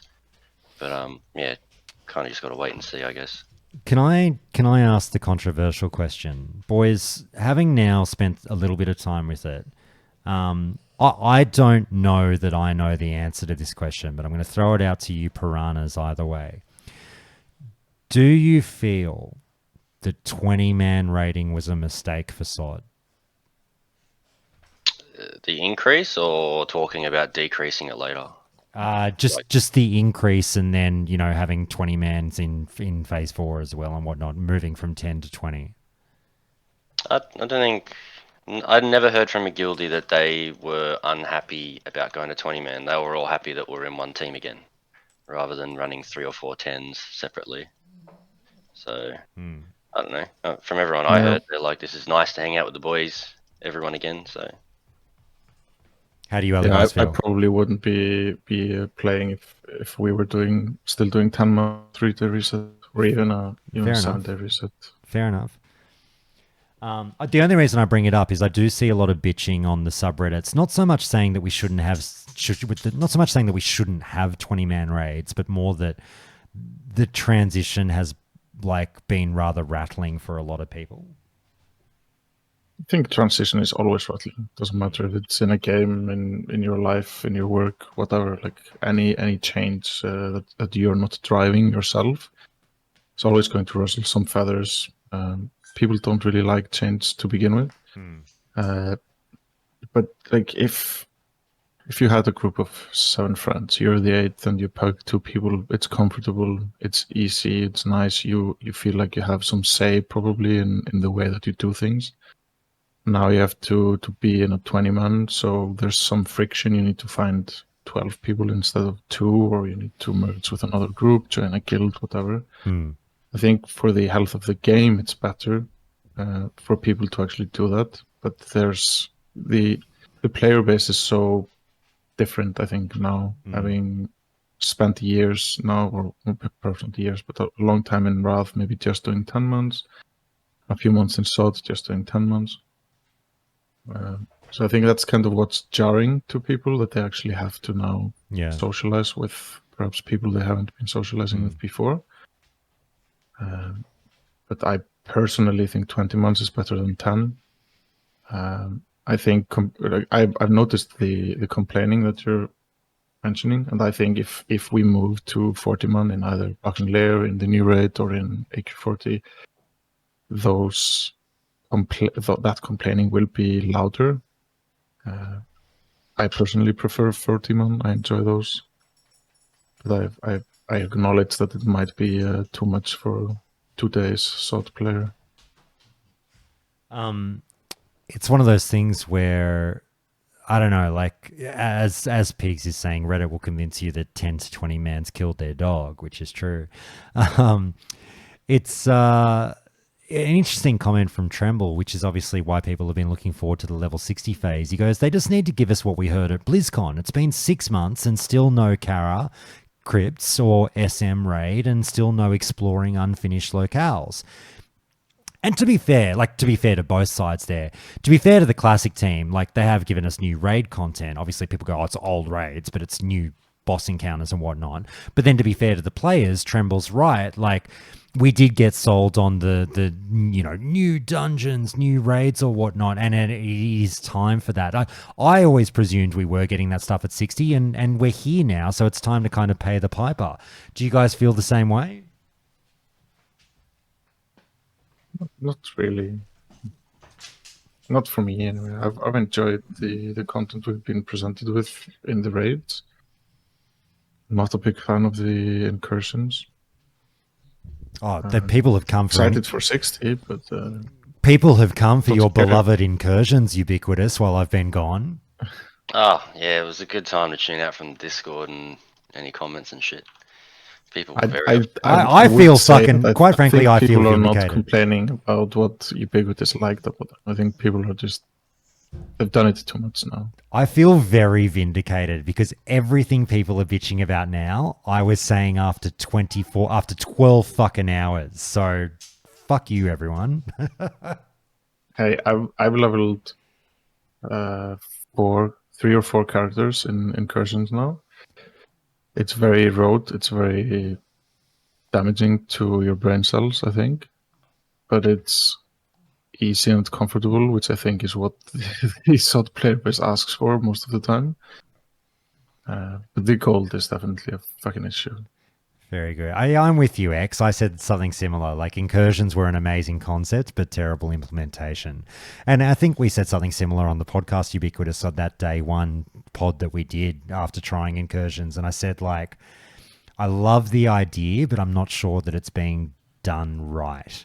But yeah, it was, it's all experimentation. Gally, any notes on your beloved shaman going into phase 4? Any hopes and dreams? I was moved from resto to enhance, and I'm really liking it.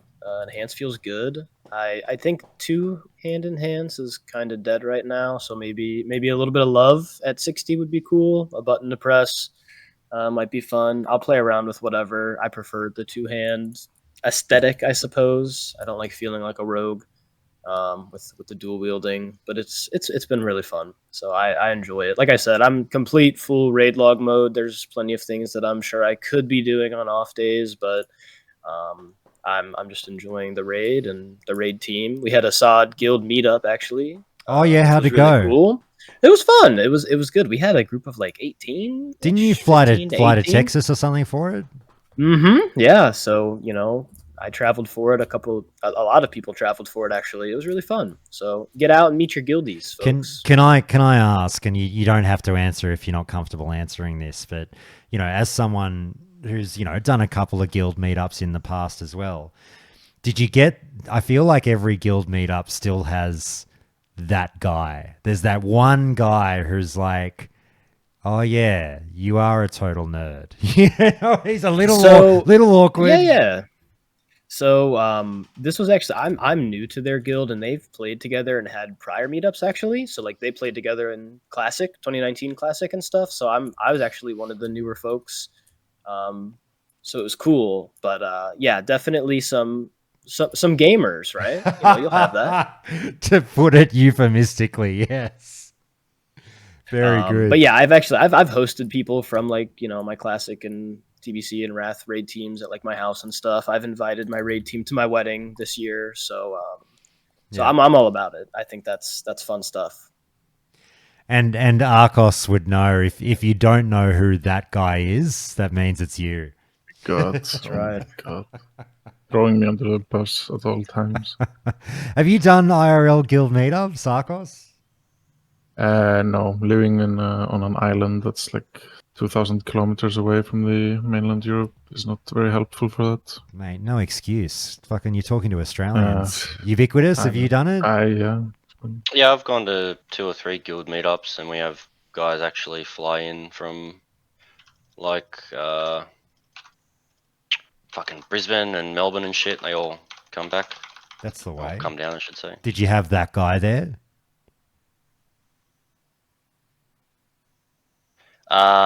There was a guy, but the funny thing was, it was like not a guildie. It was just a friend of a guildie. A tag along, right here.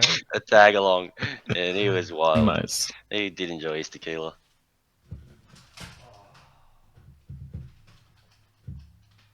Sorry, I lost my fucking headset. All right, guys. I won't keep you too long, but we'll just sort of say.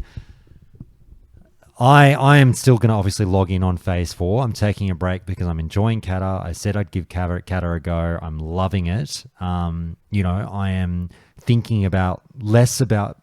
I feel bad because I'm thinking less about SOD, and I obviously championed SOD for so long. But like, it's kind of, again, it's Blizzard's own cannibalization, and it's their problem, but it's a good problem to have that it's one of their other competing products that has dragged me away from another one of their products. So I feel bad, but not all at the same time. Tell me, fucking, I don't even know how to say this. Like, do you think we're going to be looking back at SOD one day? Well, actually, no, forget SOD. Here's what I really want to know from you guys, because it's all these products now competing against each other that I'm really interested in. Do you think we're going to be looking back at this period in time one day and going like either, what the fuck were they thinking, giving us that much WoW, or, oh God, that was a brilliant move?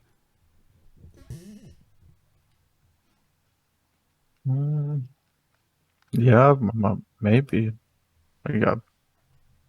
I think it depends entirely on, if we take Sodden and Kata as the recent example, how many people or how many players who are dropping off Sod for a break or quitting, doesn't matter which, how many of them are actually playing a different version versus just not playing at all? And we'll probably never be able to know that number. But I think it hinges on that, right? Like if they are actually dragging people from one game mode to another, then they're retaining the customer and the subscription, and then it's probably at the end of the day a brilliant move. Gally, what do you reckon? Do you think we'll look back fondly or not on this swimming in WoW period? I think so. I think it's a good time to be a WoW player of any flavor.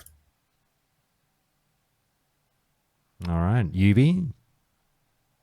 I don't think it'll be a problem. Like, you can have a few versions, and really, like, whatever's actually the best will, everyone will congregate there. And then there's just like, say they gave us a fresh TBC, fresh Wrath, and fresh Era, or let's say SOD with some hectic changes, TBC fresh and Wrath fresh all at the same time. You'd have one server of TBC and Wrath, and I reckon a fuckload of people would play a really cool P4 SOD if it's good. And then if it was just shit, then obviously everyone will just gravitate to what is actually the better version of the game, which I don't think is that bad of a thing. Fair enough. All right, guys. Look, I wanted to keep it relatively short and snappy. I don't want to keep you all night. So thank you so much for that. If there's anything that you're dying to say about SOD, think something I've missed over the last month, then feel free to speak now or forever hold your silence. But unless we get there, guys, I'll love and leave you and say thank you. Arcos, mate, always a pleasure. Yeah, always. Likewise. Thank you for having me on. All good. Gally, I mean, we're not used to it, these short and sweet conversations. I kind of don't know what to do with myself. I know. I know you want to hang around and talk Kata. Just kidding. Kind of. No, it's. Are you I'm playing? Just looking forward Are you to playing it. Kata? Oh hell yeah. Were you a skeptic or were you always on board? So I knew I was gonna play, but I just have a lot of stuff going on this year, so I knew I wasn't gonna regularly raid like I have been. I didn't take any time off work. I recently got a new job. And this week I actually had 3 offsite trainings for the new position, so I knew it was just going to be a casual experience. So I'm playing, but I'm not doing what I've done in the past. Can I say, I feel like this truly is the expansion for the casuals, because all the boys, none of us are going even remotely hard. Like, the game came out, like 4 days ago.